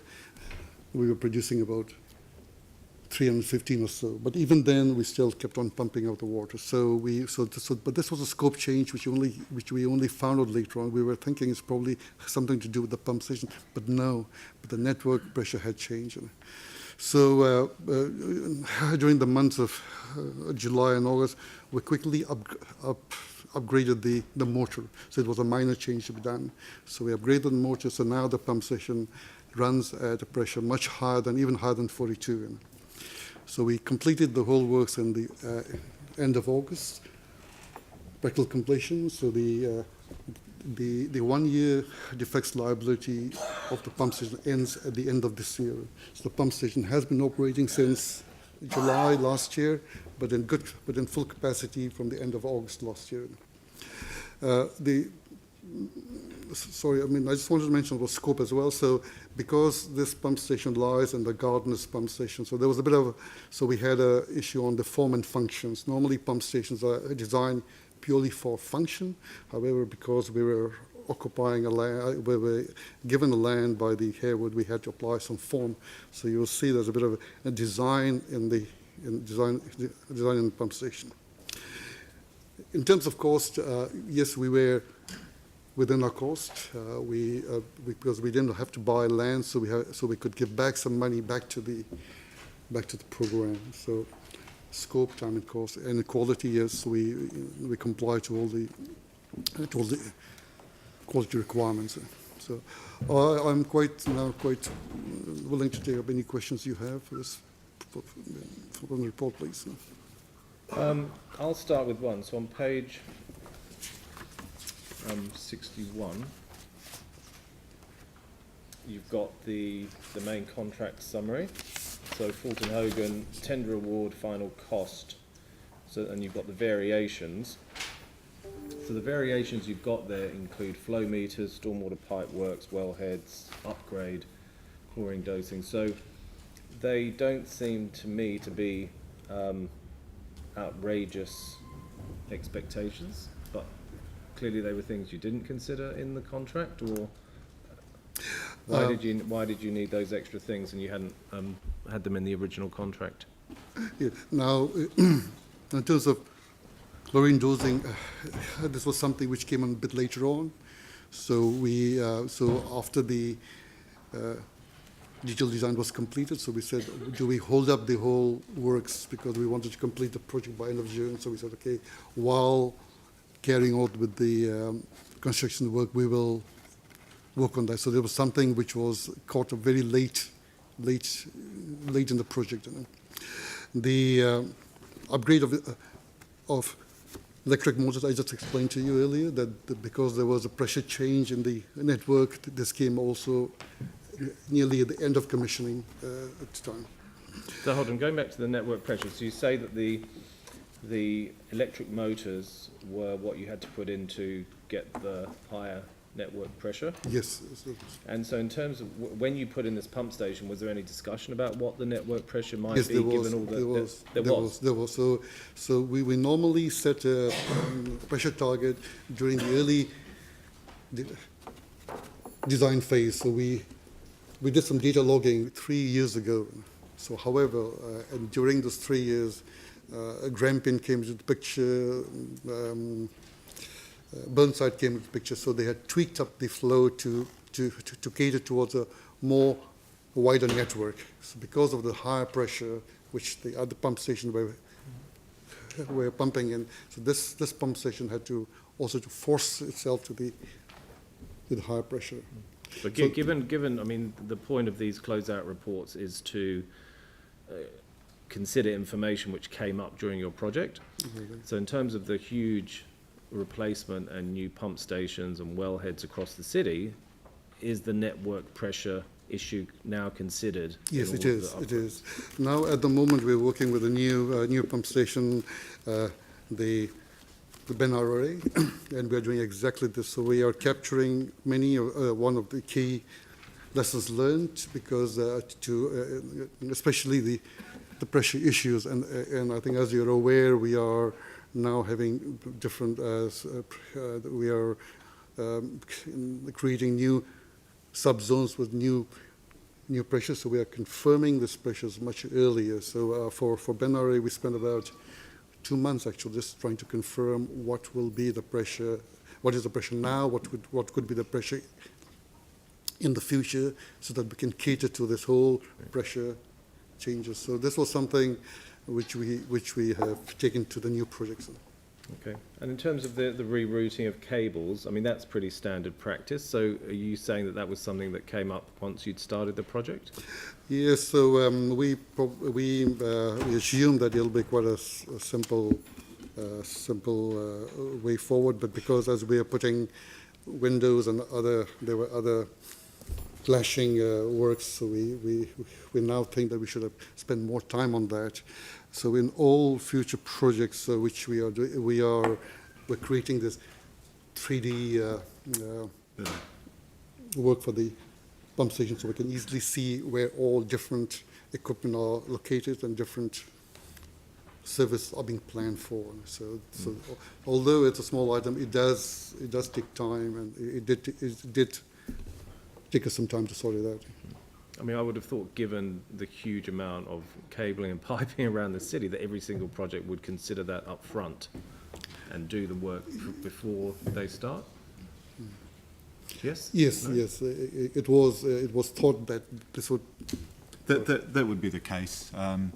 In this instance, we're sort of starting to introduce BIM, so we're creating a retrospective BIM model for this pump station. Reasonably complex pump station, this one. Perhaps, as Mukia has said, we should have put more effort into identifying those clashes. Okay. Tim? Thank you. You can understand our concern because it's a 25% increase through variations. So what satisfaction can we have with regards to moving forward with other stations and other projects that we've got in this? Because 25% is... So is it 25 or it says well, 13? It's in variations is 515. The tender award was just under 4 million. So it's gone from just under 4 million to just under 4. I think some of that came about from our loss of wellhead security and the extra effort we put into to make sure that we future-proof this for what we thought might be a change in the regulatory environment. So some of that, around making sure that we had the right wellhead enclosures, chlorine dosing, obviously, those sorts of things.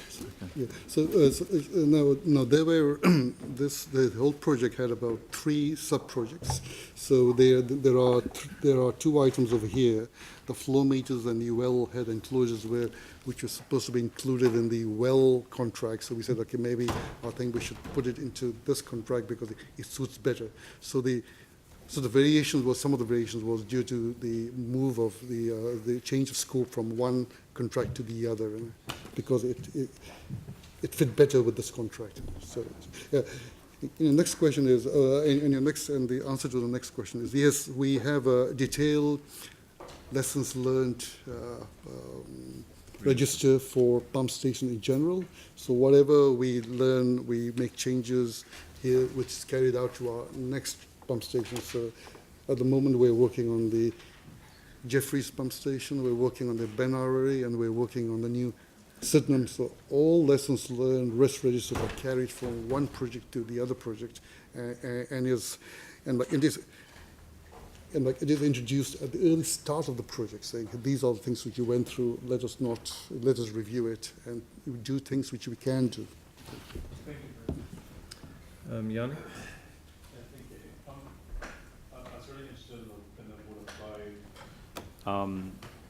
Issue, the flow meters and the upgrading of the electric motors. Given that we had a water supply strategy in 2009 that talked about these issues, I'm struggling to understand why they weren't put into this pump station upgrade or this new pump station being built. So the the flow meters was a part of the project. But because it was part of the wells, so this is the pump station. There was another wells project, so we took it out from the wells project into this pump station work. So Fulton Hogan's scope of work, because the Wells contract was done by another contractor, and so that's number one. And number two, on the network issue, we are still having a look, even now, having a look of how we can match the various zones, how to make it most efficient. Do we increase the pressure, lower the pressure, and the pump station will have to match according to this new zones, because we, sorry. So I guess what I'm really trying to understand is, how does the water supply strategy inform our capital expenditure around these projects?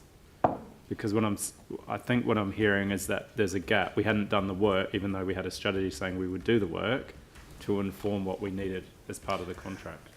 No, so when the brief is provided for us to construct, the brief normally spells out what pressure, what flow rate, and why it's required. However, the currency of the brief sometimes needs to be checked. And so 3 years now, since we started this project about 4 years ago, since we started looking at the land, 4 years later, things change. So the network have changed. So it was perhaps now, one of the lessons learned is, before we go out for construction, we need to check the currency of the particular sort of parameters, and has the parameters changed or not. And so I think that's one of our lessons learned. Is there a lesson also to be learnt that when we have a strategy that says we're going to do something, we do it so that we get the better outcomes when we do the capital works? Because, I mean, all this should have been done as part of our water supply strategy, so that when we were building, I mean, that was 2009. That work was supposed to be done 2013-14, 2013. And we undertook pressure monitoring in the area to understand what the target pressure for this pump station would be. And in the intervening time, some upgrades were done in other areas.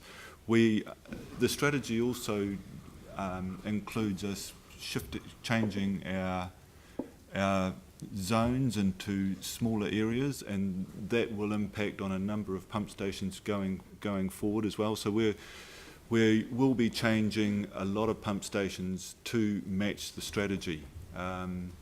It's quite a complex dynamic model. It's not a conventional water system where you take it from a single source, pump it into a reservoir and have it flow down through a trunk main. Having 50 pump stations effectively pumping into a leaky, I won't call it a leaky network, but a network where water is coming off in almost exactly the same places that it's being produced from, is quite difficult to quantify. I mean, that's fine. I guess the two other questions I had was in regards to, in the report, there's not much mention of sustainability and resilience, and I think as a council, particularly with things like future insurability, for example, it would be quite good to get an understanding of those two issues. So I just wondered, in terms of the resilience of the design, was there anything in the design that you would have done to keep it functioning, in an event, an earthquake or loss of insurance, that would mean it was easier to repair? Yes, we have. So, it's got a genset. Yeah. So in the detailed design report, the sustainability issue and the resilience is included actually. So that we could include, so we could include that in our report actually.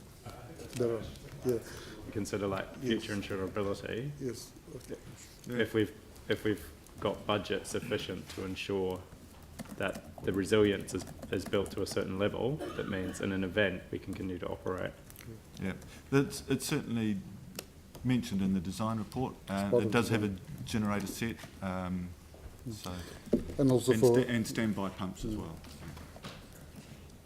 And also for earthquake issues as well. Aaron? Yeah, just got a couple of questions over function versus form. Completely understand the function side of this, but the form side I don't get. No one can see it. Well, the form, I think if you look at the the design of the pump station. Yeah. So it's the pump station sits in the Lower Styx reserve, and so it sits in that area where people walk from the airport all the way down to the. Eventually the source to sea, but they're in the bush. They shouldn't be able to see. This is something that our architectural people have provided for us. I can't comment on on how good or bad that form is, right? But it's been reviewed and accepted. Right. Okay. I'd have to question that going forward. You know, it's like, you know, farmers don't get sheds and have them architecturally designed. And it's a pump station that's in. It's no longer a park. It's we've changed it to it's a working nursery. There's just no reason. And then the other one is, so for all the years that this pump station was there, that was a gravel road going in and out. And now we've put down asphalt. So the neighbours asked why we've asphalted this for the odd service vehicle to go in and out, which had worked on gravel for 50 years, but there's no asphalt footpath on Gardeners Road outside it for kids to walk and bike to school. They have to walk on the shoulder of the road in a 60k road. It's one of our only networks that doesn't connect up. So that was another question that came in, but why we asphalted this? Well, for two reasons. Number one is now this particular road is a main access to the nursery, so there are lots of movement of cars. Right. Yeah. Okay. And then most nurseries use gravel.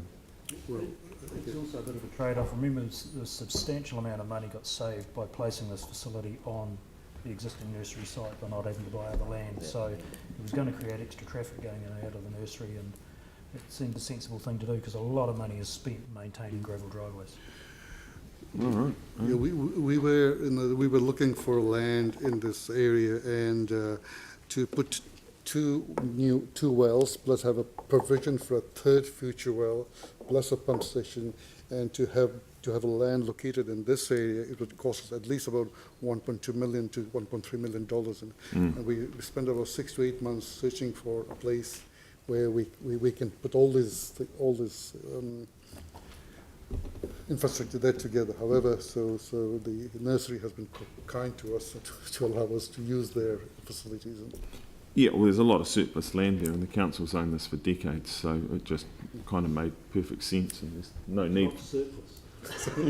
Well, it wasn't being used. It was called a park, but it's got 8-foot gates around it, so no one goes in there. There's no budget for it to ever be a park, hence why it's no longer called a park. Vote on this one? Okay, any other questions? Okay, thank you very much for that report. Another mover to receive it. Move Jamie, seconded Mike. Any discussion? I'll put the motion. All in favour say aye. Aye, against, that's carried. Thank you very much. Now we have item 12, St Albans Creek project.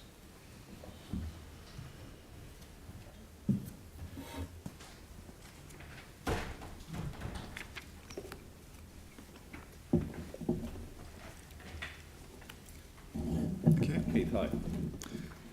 So this report concerns St Albans Creek. It was originally part of the Dudley Creek project that was agreed in 2014. Since then, the downstream work has been completed and the culverts either side at Slater Street and Hills Road have been completed. These works in St Albans Creek were delayed. There was access issues with residents, and the project was deferred into the Upper Dudley Creek project that is funded from FY22, and that was agreed at Council in May last year. Since then, those issues have been resolved, and in accordance with the Council wishes, we now have an opportunity to complete this remaining section of work this current financial year. We've consulted with the local residents who support the bringing forward of this work now, including the affected residents who live upstream in the Edgware Road area. So the recommendation here is for bring back of funding from FY22 to current financial year. Okay. Any questions, Pauline? Oh, just confirming what you've got in the report here, that the this will actually increase the benefit of the work already done in the creek either side of it, and also the maximise the benefits of the Dudley Creek works. So it's connected to the whole flooding program in there. Yes, the Edgware Road residents don't receive the benefits of the work already completed until this section of work remaining section is done. Yeah, so it's a sort of a little piece in the middle. It is. It's the remaining section of in-stream work between the culverts at either end at Hills Road and Slater Street.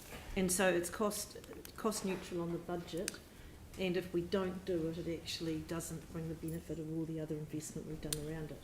Would that be fair to say? That's right. So there is still a standing decision to do the works, but the decisions are to do it where funding currently sits in FY22 from there.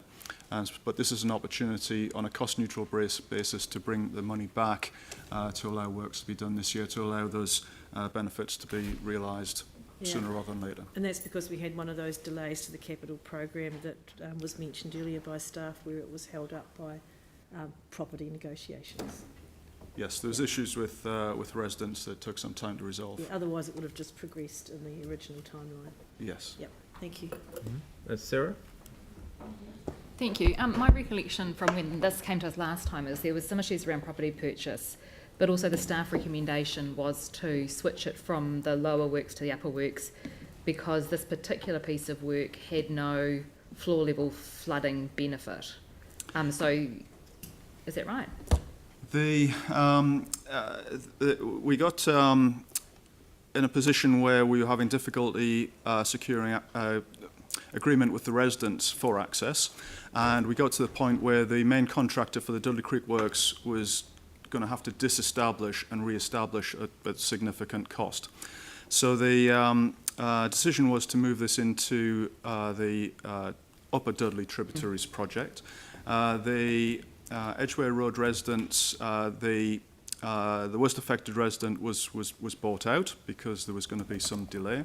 There's still 14 properties there which will receive flood benefit from this project, of which 6 of those are underfloor flood risk, which if you live in that situation is quite significant in itself. But we don't have the above floor flood risk at this stage. That one property has been removed from the equation.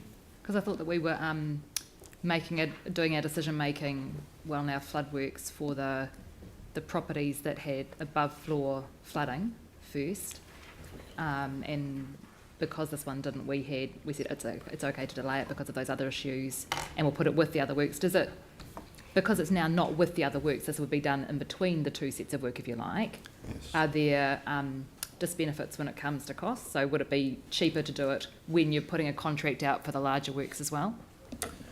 I don't imagine there would be any significant cost saving to delay the works. The cost estimates we're working to are the same, whether it's done in 22 or in current FY20. So the significant cost disbenefit would have been if we'd kept the main contractor from the Dudley Creek live, and that was a significant risk. And when I look at the amount of flooding along sort of Richardson, Clarendon and Ainsley Terrace last night, just from that high tide with a small amount of rain we had, are there properties along the Heathcote or Pauho River that would benefit more from having funding brought forward for works in that area, rather than properties in this area that don't have the above floor level flooding? The Heathcote projects are all still being fast tracked, so there's not additional fast tracking opportunities that would exist in that respect. So I'm quite comfortable the way that the Heathcote projects are funded. We still have the Low Stop Banks project in development, and we'll be bringing that back for further consideration in due course. Yeah, and that one's really important. Does this particular project now, would that take any resource, staff resource and time resource and things away from that other urgent work on the Heathcote River to deal with this work? No. Thanks. I have Tim and then Yanni. There is a 2-year delay though from year 20 to year 22 with regards to the Cashmere-Worsley flood. So there is a disadvantage there in the no, if I can explain that. So now that we're getting more advanced on the Cashmere-Worsleys project, we've actually commenced works on the certain section of that project. But what we've now established is that the funding, the spend profile is different to what we originally envisaged. The bulk of the cost will be tied up with the construction of the dam works, which are not now in this current year, but are in next year and just tipping over into 22. So that's not going to change the completion date of the Cashmere-Worsleys project. That's just the reality of the spending profile that's needed. And that's created an opportunity for us to offset that with potentially with a bring back that is equal to the carry forward on the other project. It's not a forced delay. It's just an accounting change in effect. So in the report when it says it's retiming, the actual retiming of the project isn't changed at all. No. It's actually just a retiming of the funding. So the completion of the project is still on the time frame. Cashmere-Worsleys continues to project to be completed in FY22 as originally planned. It's just a spending change in the peaks and troughs of how the funding so works. Technically, there was never going to be it was never going to be completed in year 20. Cashmere-Worsleys, no, it was planned for FY22. Okay, so right. And it would be good to get an update on the low stop banks at some stage too, just because it is a concern to the local communities right along the get-go. Yes. Thank you. Yanni? Sorry, I just wasn't clear from the previous answers, but what's the flood risk for these properties with the current work that's been done to date? So the properties at risk are primarily in the Edgware Road area.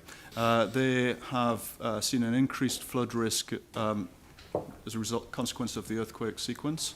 And so this project, when completed, will at least return them to pre-quake levels of flood risk.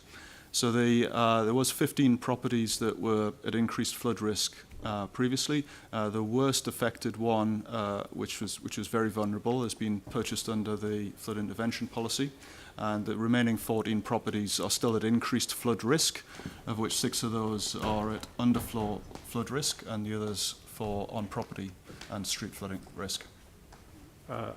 Above floor flood risk? No, not above floor risk within the 1 in 50 year kind of standard that we use. Right. So just trying to understand the other, I guess the storage projects for the Heathcote, given what we saw last night, obviously quite concerning. So actually, look, I mean, we're not here to talk about other projects. Well, no, the money that this is to approve this being done. Yeah, no, I understand. There's been enough discussion already about other projects around the city. Well, no, except this is changing budget off one. It's to not another. having any It's a impact. retiming issue. We've already been told it's not having any impact on other projects. The opportunity is there to bring it forward. It needs to be done. Let's get it So done. the question I want to ask is there any other projects in land drainage that we could bring forward that would have a greater benefit It's not to the flood relevant risk? to this. Sorry, you can ask that question outside here. Well, Phil, you it had a is. question. It's what we're spending money from one project that we're told we don't need to spend the money on. I've got a question. Yanni. I've got a question. I said no. Through the chair. Phil. Thank you, Keith. I would just be interested to know for this part of the whole project, is it the waterway widening in this section? I've taken it from the report that in fact that this sort of contributes to the whole drainage program and the network, new drainage network in the area. And it's a part, while there's not a lot of houses affected, although 6 would have underfloor risks, in fact it contributes to the whole drainage program in this catchment. Yes, it is part of the land drainage recovery programme, and so the land drainage recovery programme is seeking to at least return the city to pre-quake levels of flood risk. Obviously, we prioritise those that areas that have above floor flooding, but this was part of the originally agreed Dudley Creek project for the wider catchment, and there was flooding and properties flooded in the Edgware Road area back in 2014. So we have seen that. And so the benefits will only be realised when we complete this final section. And so we've already done the downstream works, we've done the culverts either side, but there's no benefits realised for Edgware Road until we complete that. So that's sunk costs that have already been spent, and this is the additional funding to complete what was originally agreed. Thank you, Keith. Mike? I'm happy to second it. I think it's been moved by Pauline, seconded by Phil. Yeah, any other questions? Okay, any debate? Yanni? Bye. You know, on the surface, this seems a relatively sensible thing to do.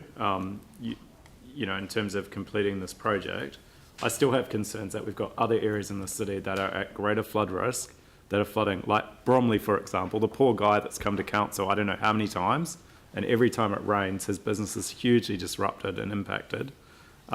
So, you know, I would have liked to have seen the full list of the projects and the flood risk so we can make an informed decision around the budget timing, because it may be that bringing forward the budget from the Cashmere-Worsley to areas that have greater risk of flooding or are currently getting flooded might have been a better use of the money. But, you know, I think it makes sense to finish this project, so which is why I will support it. But I am disappointed that we can't get an overall picture of where the current flood risk is, given, you know, what I saw last night, where we don't even have roads being closed, that the river at high tide is flooding in some communities. It seems crazy to me. So I think at some point we need to get a report back from land drainage around what the current flood risks are in terms of the events we're having. But I, you know, obviously don't want to see this project delayed, and if it can be done, then it's good. But I think there's a real urgency to understand some of those other areas that are having an impact. And, you know, like the Bromley was told, you know, that it would be done October last year, still hasn't even started.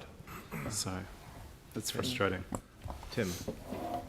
Yeah, just quickly, I just think when we're doing the staff doing reports, Keith, and it's right across the board, when the public look at this and they see the delay and its financial delay, I know, from the year 20 to 22, just to outline that it is actually just that the timing is still on schedule, because I mean I've had a couple of calls. People do read these documents. They are sensitive about the flooding. It's more highly sensitive than I think a lot of people understand. So just if we can just highlight that the timing hasn't actually changed, that would be really good. And it'll probably save a few phone calls for me, but thank you.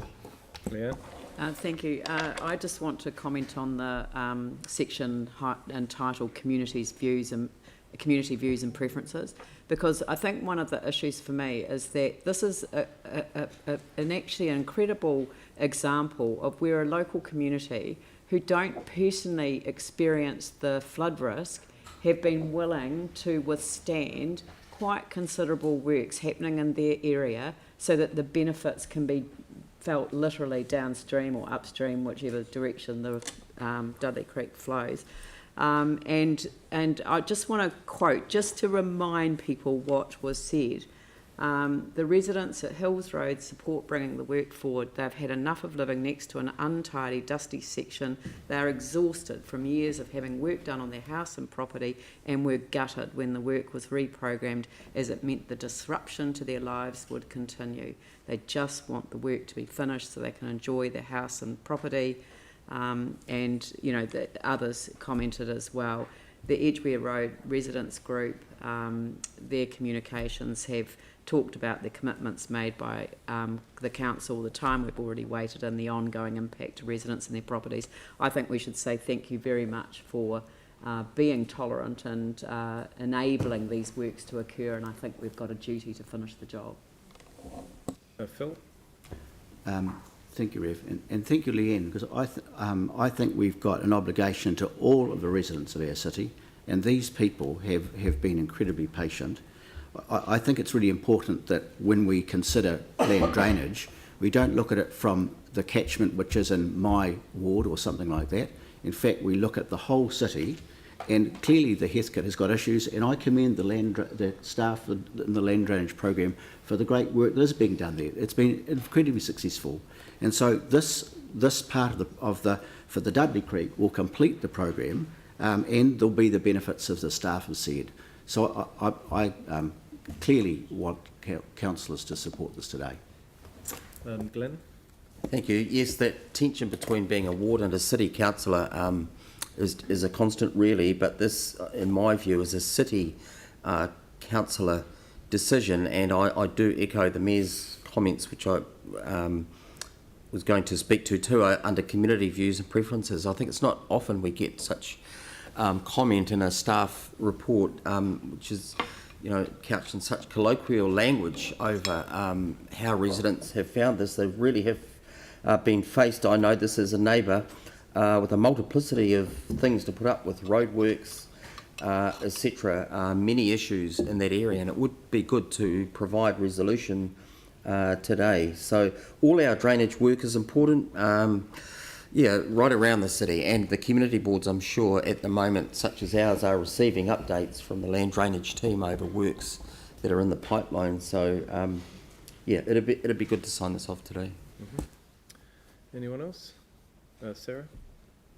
Thank you. And I'm just looking back at the original work that we did in this, and it was clear at the time that once the property negotiations have been able to be completed, that staff would bring back a report if it was able to be done sooner, and so that's really good that they've been able to do that. And we've seen the photos from the residents of the properties, and it would be an awful thing to live next to for so long. But I think what this does talk to in the debate around the discussion around the table and the questions is the fact that we really need a really good overview of the land drainage program as a whole, not just individual projects, and maybe actually getting a report to ITE rather than just the Land Drainage Working Party on the program as a whole would give councillors better oversight as to what was happening in different areas with the timeframes overall and programmed work overall, so that we can have confidence and be able to communicate that work to our communities. Thanks. Mike? Thanks. I'll be supporting this. This community has been through a hell of a lot since the earthquake, especially with the ongoing effects of the flooding, and so much of that has been resolved with the works to the Dudley Creek. But there's still parts of this community that obviously fret every time it rains. And so this piece, which is actually a small section between Slater and Hills Road, is actually going to provide a lot of benefit. And yes, at the moment it won't actually have any effect on above floors, but actually there is a lot of angst when your property floods and it floods underneath your homes. And just to complete this, which we started quite a long time ago, is actually really, really important for the recovery of this community. Anyone else? I'll leave you to finish putting. I'll just say a few words. I mean, I think, you know, this is a leftover piece of work that needs to be done, and the fact that we can do it for the community now will tidy up what is a very messy living experience. In terms of the bigger picture, we do have a land drainage working group and ITI, and I think if people want to engage on where flooding issues are in their particular ward, I think, as Sarah said, that's the place to do it. So maybe you actually have a conversation there rather than this specific project. But I've spoken to the chair of the community board. She's very supportive. The community wants to get on with it, so I think we should just do that. Pauline. Yeah, thanks. And look, this has come today because this project has already been approved by council resolution. It was delayed, this section, because of some negotiations, and now it's just a question of bringing the funding back and finishing it. And I support Leanne and what she said about the residents here, that they have put up with a lot for years. And it's also the noise and the disruption and the vibration of the roads, because the roads around this area are not great, and all the heavy machinery causes them a lot of stress with the shaking of the houses. So it's going to be really good to get this done finally. And I think the land drainage team are fantastic, and I think we need to trust them. They have a city-wide view, and they have a priority rating for every area that gets looked at, and it really depends on the benefit and the amount of benefit to the amount of people and the critical nature of the flooding. So I think this team's doing very well in prioritising the areas that get the work done and the budget spent. So I'm very supportive of this today, and I look forward to having this work finally completed, because when this is done, that area in actual fact is probably going to be worth the suffering and pain. Not up to me to say that really, because I haven't experienced it, but it is looking amazing because they've brought in the 6 values approach and increased the environmental benefits and the amenity, so it'll be worth the wait. Thank you. Okay, I'll put the motion. All in favour say aye. Aye. Against? That's carried. Thanks very much, Keith. Look, we should have probably had a break at 11, but we'll have a quick break now and come back in 10 minutes.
No.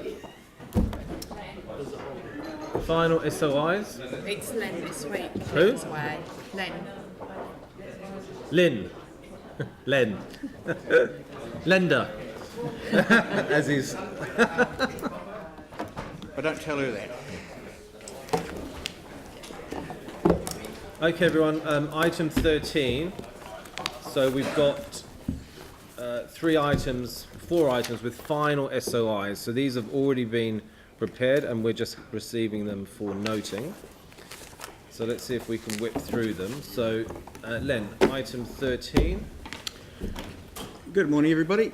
So, yes, Linda is currently sunning herself in Fiji, so I'm here as a second opportunity. As we've pointed out in a couple of times this year, final SOIs are available on the websites. Yes. There's no point replicating them. Most of these don't change between draft and final. Where we do have a change, we'll advise and circulate it. But the key thing is that these are available. Should you request it, we'll arrange it for you, but otherwise they're all available on the websites. So they've all been done, basically. We're just here to note them. So, a couple of points. Just civic building, we're looking at the Green Star rating for this building. So basically there's a bit of work going on in the background to ensure, as part of our performance measures, that we maintain the Green Star rating or equivalent thereof. Bruce is undertaking some work on that one. From the LGFA point of view, yes, remember there's a briefing coming up on the 23rd of August, which hopefully will talk about their risk to the council, but hopefully there's nothing in that to go on. Central Plains, Councillor Turner may wish to talk on the things that are going on there, because there's a joint committee now being formed with Selwyn to do some work on that, and the civic financial services. Just an update on that one. Civic House was sold in Wellington, and they distributed the funds to the owners, and we've recognised $1.1 million worth of special dividend from Civic in the year. Very nice. So that's all good. And what I'll do is invite Chris Minturn up from VBase to speak quickly on his one. But we'll leave that during the questions session, if that's all right. So can we talk about the first 4 and then VBase? Yes. And then we'll get that out of the way. You can come down. Full start, okay. Right, so any questions on the main ones? Vicky? Yes. I have to say thank you for organising whoever did the briefing with the chair of Central Plains Water. However, I'm much more concerned about it now, having been briefed by the chair, than I was beforehand. Actually, it was terrifying. So I just wonder what can be done to ensure that they actually meet their own rules in terms of compliance with their own rules, which they're clearly not. I'll leave that one to Linda. She's not here, is she? No, but she's involved in that working group, and so basically we can make sure that if any terms of reference come out of that working group, that's the sort of thing that would be part of that terms of reference. I wonder if you could just pass on to her. What would be incredibly helpful is a regular update on Central Plains Water Trust actually meeting their own environmental standards. Would be lovely. Andrew, did you want to add anything on that? I can give a short update. Or you can just talk to Pauline Cotter, David East and I met with the Mayor of the Selwyn District, Sam Broughton, and their Chief Executive, and we decided, we reviewed all of the documents relating to this, including the documents around the Joint Committee and the role of the Joint Committee. One of their roles is to appoint trustees. We looked at the current trustees and the current vacancies, and decided that it would be good to look at the trust board and look at making some new appointments. So there is a process which is going on at the moment with Pauline and David representing the City Council, and Sam Broughton and one of his councillors representing the Selwyn District Council, to complete a trustee recruitment process prior to the election. And we suggested that there be a focus on a wider and broader range of skills than is currently sitting around that table, including environmental matters. Given their record, yeah. Okay. Thank you. Okay, that sounds good. When I see the outcome, I'll judge that. Any other questions on the other SOIs? No? Okay, we can have VBase I don't know if there's any questions on V-Base, but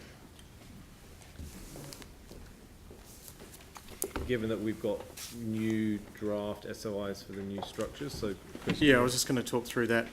So the SOI that's out at the moment is somewhat an interim SOI. We've engaged a strategic consultant by the name of Brian Pearson. I'm sure some of you would know Brian. So Brian is providing strategic advice on the two new SOIs that are being formed at the moment. But other than that, everything is on track. Okay, good. Any other questions? Okay, well, we've got a resolution to note those final SOIs. I'm happy to move. Seconded, Andrew. Any debate?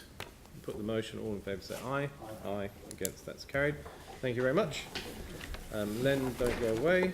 And we've got the final SOIs for Christchurch NZ and Trans Waste Canterbury. Anything to report on that? I'm going to say no. I'll table this report. I'll invite the representatives from Christchurch, New Zealand coming forward. The chair of the Board of Trans Waste will be doing a update is due to prepare an up briefing for the 23rd of August.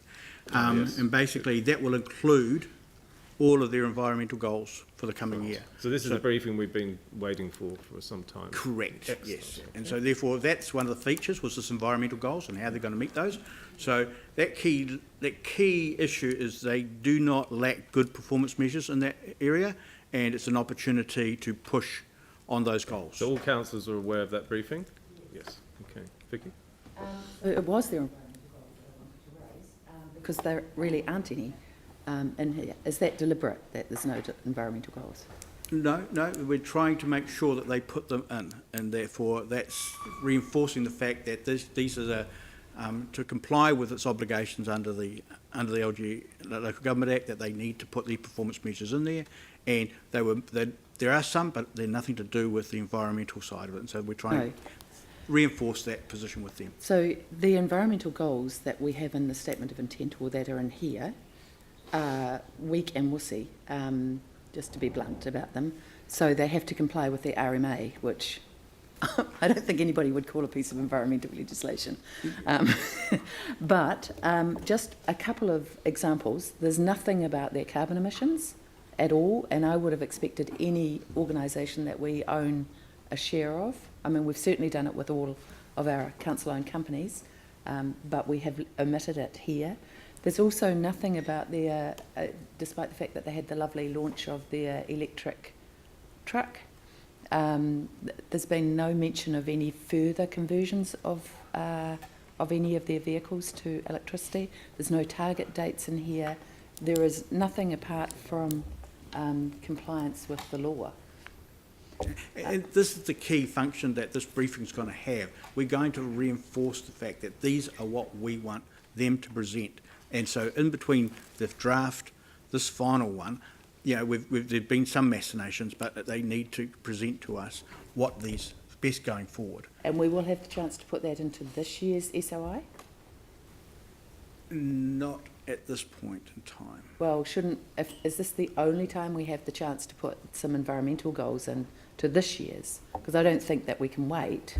You maybe have an ability to influence the Trans Waste Joint Committee on actually having a set of goals which they can work to, and those performance measures that go with those goals. Because to put in place something today for the rest of the year, they may not be geared up to do that.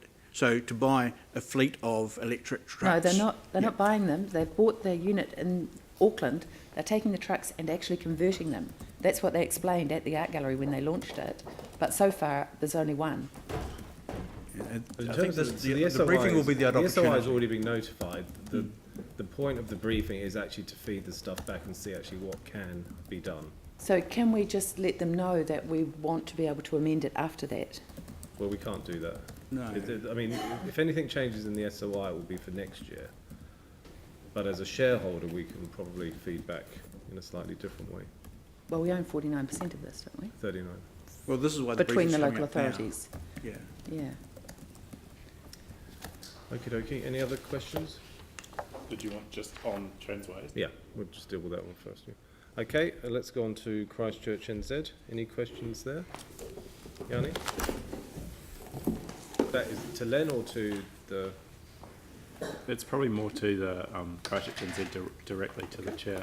I appreciate that you've tried to put in the inclusive and sustainable measures, and I think it won't be any surprise, but previously I've asked if there was any way in which we could look at private debt in our city comparatively. I just wondered if you'd done any further work on that, or whether there was any other measures around inclusive and sustainable that you'd considered that you haven't put in, or that you would be looking to put in the future.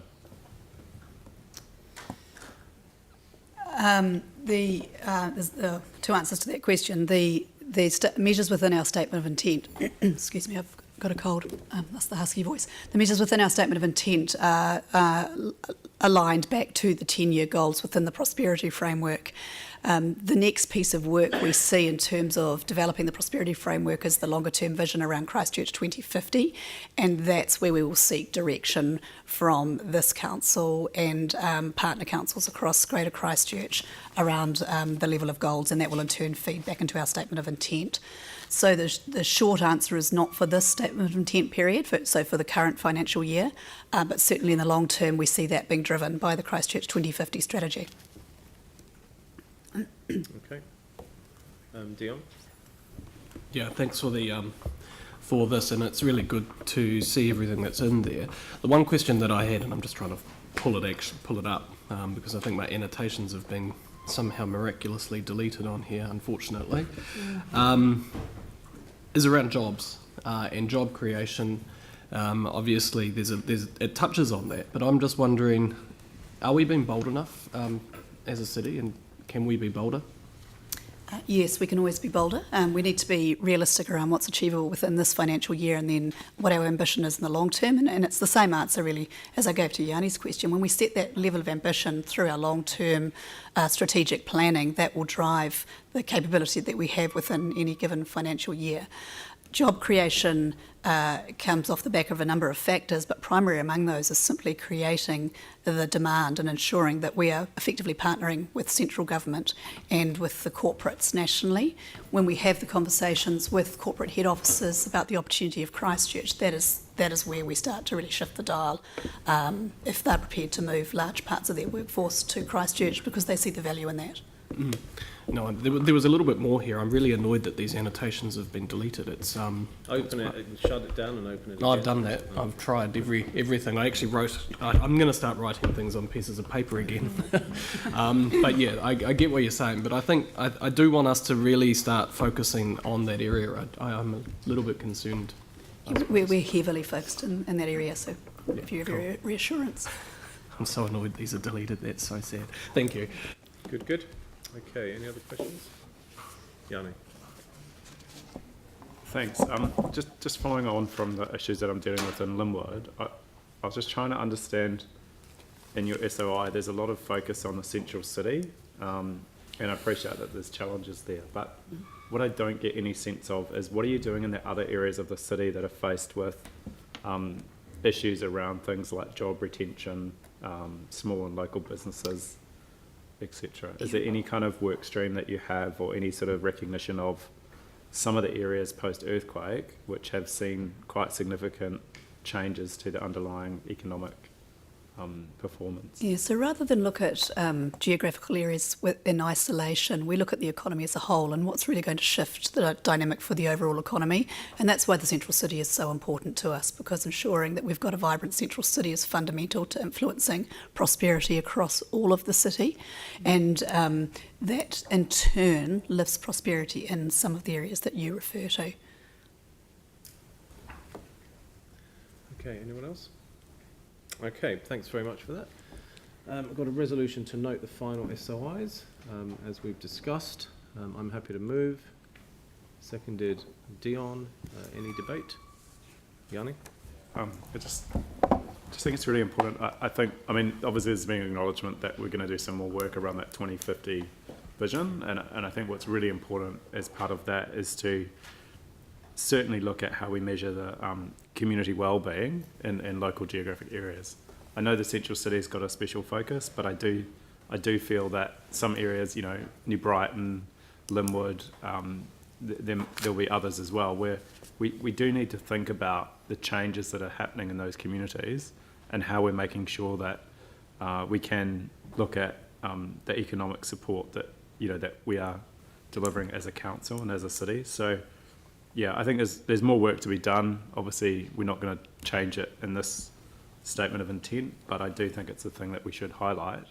I also think what's really good in the statement of intent is there is actually a description of the commitment to kaitiaki-tangi and sustainability. And, you know, just to quote from that, whilst our purpose is to grow the economy, we are committed to doing so sustainably, ensuring environmental quality and economic inclusion are maintained and enhanced while doing so. And I just really wanted to highlight that, because I think the big headline about growing the population and growing GDP shouldn't be at the expense of our environment or at economic inclusion. And it's nice to see that that's referred to in this document. But I think we maybe need to think for next year how we can be a bit more visible about that. But yeah, thanks. Dion? Yeah, I just wanted to go back to the job creation and retention and retaining talent in our city. I really like the comments in this where it says we have bold ambition for Christchurch. We are committed to realising our mission in a way which is grounded in our place, Otutahi, Christchurch, New Zealand, and our role as a leader in the city.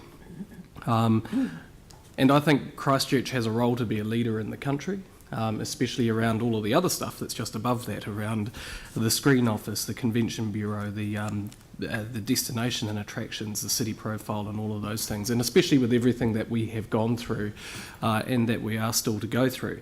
And I do want us to be a lot more bolder and being a bit more, this city is can be the leader of New Zealand. Obviously, Auckland is always going to be that powerhouse of economic growth potentially, but it doesn't have to be. We've got all of the ingredients to do stuff and make things happen, and we are coming into a point at the moment where we do have lower employment and the economy is changing, and I really want us to grab onto that over the next 12 months and drive that vision. I think we need to do it soon, and we need to do it bold, and we need to tell the Blimmin government that actually this city needs it beside us and actually really invest in what we're doing here. So a really good challenge, but I think there's a great future to be had. Can I say that as chair of the Holdings Group, what excites me about this statement of intent is that when we deliver it, we will be delivering an ambitious future for Christchurch. We're in debate, so I'll let that slide. Mike? Thanks. I just want to quickly touch on Trans Waste's SOI, and I guess just my disappointment that they haven't included, I guess, the clearer goals to be how they're going to support us becoming carbon neutral, and just defer it to the next SOI. There is a saying that a climate delayer is a climate denier, so I really hope that we do see some improvement from that board. Okay. Anyone else? Okay, I'll say a few words. I mean, I think both Yanni and Dion have made some good points there in terms of, my ambition for Christchurch NZ has always been our spearhead around economic development, a sustainable economic development. The challenge will be how cooperative central government is going to be around that conversation, because in terms of the funding, it's got to come out of GST. I mean, that is the big conversation to have with the Crown, that if local government is going to support its communities in economic development, it's going to need some funding to do it, and the funding comes from GST. So the extent to which Wellington is willing to let go of those purse strings or do the investment themselves. The thing is, I'm not seeing them doing the investment themselves. It should be done at the local level, because that's where people have the knowledge. So hopefully that is a conversation that can continue over the next year, and hopefully by the time we come back for next year's SOI, you'll have a different conversation to report. Okay, I'll put the motion. All in favour say aye. Aye, against, that's carried. Thank you very much. Sorry, Chair, we did have a short presentation that placed this in a national context, but no time for that? No, sorry. Right, You can thank send it to us. We'll have a look. Okay, item 15, Rod Donald, What? Okay, so the Rod Donald Trust final SOI and future review. So we discussed this last time. I think that the extra bit here is the formation of a working group, and Phil, you're going to deal with that. There's 3 items here. I've got just a quick clarification. We're not going to make the additional board report or board appointee until after we've done this working group work, which is quite important, and that gives the focus. That terms of reference for that working group is going to the Community Development and Housing Subcommittee on the 4th of September, so they can get into that one. And just a point that a letter did go out to the outgoing Chair, Simon Mortlock, with our thanks from the Mayor and everybody else. That is of what he served to the Banks Peninsula Trust. So, cool. Okay, well, any I'm happy questions? with that. Any questions? No? Okay, I'm happy to move that. Seconded Phil. Any debate? I'll put the motion. All in favour say aye. Aye, against, that's carried.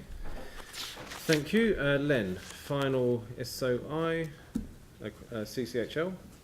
Any comments on that? No. I'm going to ask the report be read. There was a small change, but it was only the drafting, but it actually is, everything's complies. We're very comfortable with what they're producing. Remembering all of the SOIs for the subs are available on the CCHL website. Okay.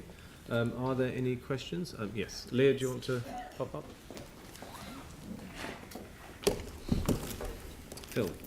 Thanks, Len. Thanks, Leah. My question's really in relation to community, social and environmental outcomes. And on our page 151, there's good, strong reference to the wellbeings, economic, social and environmental wellbeing, and the potential, and with the strategic priorities too, social and corporate responsibility, and further down, significant restraint in terms of the level of executive remuneration. So my question really is, how are we really getting on in terms of achieving that, particularly that last one, the level of executive remuneration? The other part of my question is, I was just a bit surprised really that the concept on program of living wage is not specifically referred to. Okay, the first one, as we've said previously, we work really closely and we keep on passing on the feedback from the shareholder, the ultimate shareholder, to our CCTOs, the subsidiaries, in regards to executive remuneration.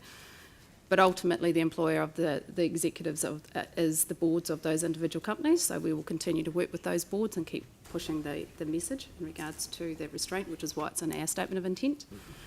Living wage, as we have worked with council, like a year ago we committed that we would work with our CCTOs to actually look at introducing living wage for all direct employees of the subsidiaries, and we have pushed that onto the subsidiaries, and we're reporting back. And if you note in the last quarterly update, I gave the first feedback on how that is going, progressing, and to be fair, I think it is progressing really well. Noting that the delay, why it's taking time is because they are the specific entities that affects directly are unionised. They have union agreements. It's not something they can just work through. But their progress is making, and I will continue to have that update to you guys. Thanks, Leah. And I guess I'd also ask, when, for example, in terms of achieving reducing the high executive remunerations, when there's changes in those personnel at high level, including CE level, is that a potential time for the boards to actually relook at their salary levels? You need to remember who the employer is of those executives, right? So that is the boards of the individual companies. So CCHL cannot determine what they are paid and if they're employed. That is, but we will continue to give the same message of the restraint. Well, I think the point that Phil makes is when they're recruiting new chief executives, that's an opportunity Correct. to change things. And I think we're clearly going through a cycle where we've probably got a lot of that coming up in the next few years. Yeah. Tim. Because CCHL is the buffer between those boards and the owner or the shareholders, do you think they're taking it seriously? I mean, we don't get any feedback, so I'm just wondering, because it does seem to be We get no feedback. Yeah, yes, they are taking it very seriously, and as I said, we are working very closely with them. I think I fed back that all the chairs were brought together, I think it was last year, and had a conversation about that. So yes, I do believe they are taking it seriously. Well, and so we should be able to see something within those new recruitments. Well, we'll give the feedback. So, but again, we're not the employer, so we just need to be careful of that and be conscious of that. But the feedback has been given strongly. Remember, you can attend their AGMs and grill the chairs yourself. Yeah. But I mean, I'm just wondering if we look at the different process with regards to those chairs of those boards coming directly to council with CCHL, because if they are so confident that those decisions are good decisions, then they should be confident enough to come here to the owners and the shareholders rather than being a buffer through CCHL. Well, it's the way it's structured. You have to go to their AGMs and quiz them. If there is a spate of new appointments with salaries that might be considered excessive, then that's an opportunity to feed back through CCHL to the chairs of those boards. Or maybe it's something that the new council can start looking at changing the process and the structure. Yanni? Yeah, I mean, just in relation to that, I mean, I see from the press reporting that, you know, one of our council CEs had a rise of 47% from 2015-16 to 17-18. Another had a 27% increase over the same period. We've been putting this in our letter of expectation for at least 5 years, and yet we're still seeing these decisions being made. So I just wondered, in terms of when CCHL is doing its director appointments for the council companies, whether you're asking potential directors their views around how they can show restraint, given they're the ones making the decisions. You'll have to ask CCHL directly in regards to that, because obviously I'm not on the governance committee for CCHL. But you do need to remember, though, employment contracts are employment contracts, right? So yes, we've been sending a direct message, but if someone's on an employment contract, even the boards of the companies have to, regardless of whether they put them on. So taking the point of Councillor Manji and Winston, that the new appointments is when you change your employment contracts. So, do you know what I'm saying? Right, but the problem is because it spirals up because of performance, it then creates a higher benchmark for anyone that's coming in new, and it just seems to build itself up and up and up. So, I mean, I just wonder whether CCHL have done any strategic work around how you get a fairer setting of senior exec remuneration at a general level, so that we can put some principles in place to our companies. Because what we're doing currently is we raise it in the letter of expectation, the statement of intent, but it's made no difference at all. But hold on, we've just been through this process ourselves as a council, and ultimately it's a question of supply and demand. People apply for a position and you negotiate a salary. I think we've sent a very, very clear message that there should be some restraint, and I think it's when there are changes and there is an upcoming one for the port, that's when you'll see where the feedback has been received. Any other questions? Okay. Have a resolution to note the report. I'm happy to move. Councillor, can I just say one thing? One thing I would like to say about the statement of intents, just before you finish it. One thing that I am, from a CCHL point of view, that we are really proud of in these statement of intents is two things. One, through the process that we've done in the last couple of years with council. I think the fact that there was not a lot of, very little feedback in the letter, the feedback on the drafts from the council, I think is more a reflection of how closely we're working with the council in the workshops and getting the feedback into the statement of intents. And if I look at the statement of intents now that compared to what they were 3 or 4 years ago, I think the quality of them is getting a lot better. I think what also was very exciting for me looking at the finals is some of the environmental sustainability stuff that's coming through. Again, if you'd looked at them a couple of years ago, there wasn't a lot talked about. It doesn't mean that there wasn't a lot going on, but there's a lot more feedback now and we're getting it up publicly. And I just think as a group, you know, for the council as the ultimate owner, they should be really pretty excited that their companies are actually taking some of this stuff seriously. Obviously, you're on different journeys. They're all on a bit, you know, some are ahead of the game. But what I do believe, even the ones that haven't been so forward on this are actually starting to get there. So I think, you know, hats up to everybody in this room as well as the companies. I think the actual message is getting across. Okay, thank you. Well done. Right, I'm happy to move this. Seconder, please. Seconded, Mike. Any debate? I'll put the motion. All in favour say aye. Aye. Against, that's carried. Thank you very much, Leah. And Len. Now I have a resolution to exclude the public, and note that we've got representatives coming in for item 25. We have Paul Munro of CCHL coming in for a couple of items. I'm happy to move that. Seconded, Andrew. Any debate? Yanni? Just in regards to item 25, I'd like my vote recorded against that. I believe we should be doing this in public. Okay, please note that. I'll put the motion. All in favour say aye. Aye. Against, that's carried. Thanks very much, everyone. Okay.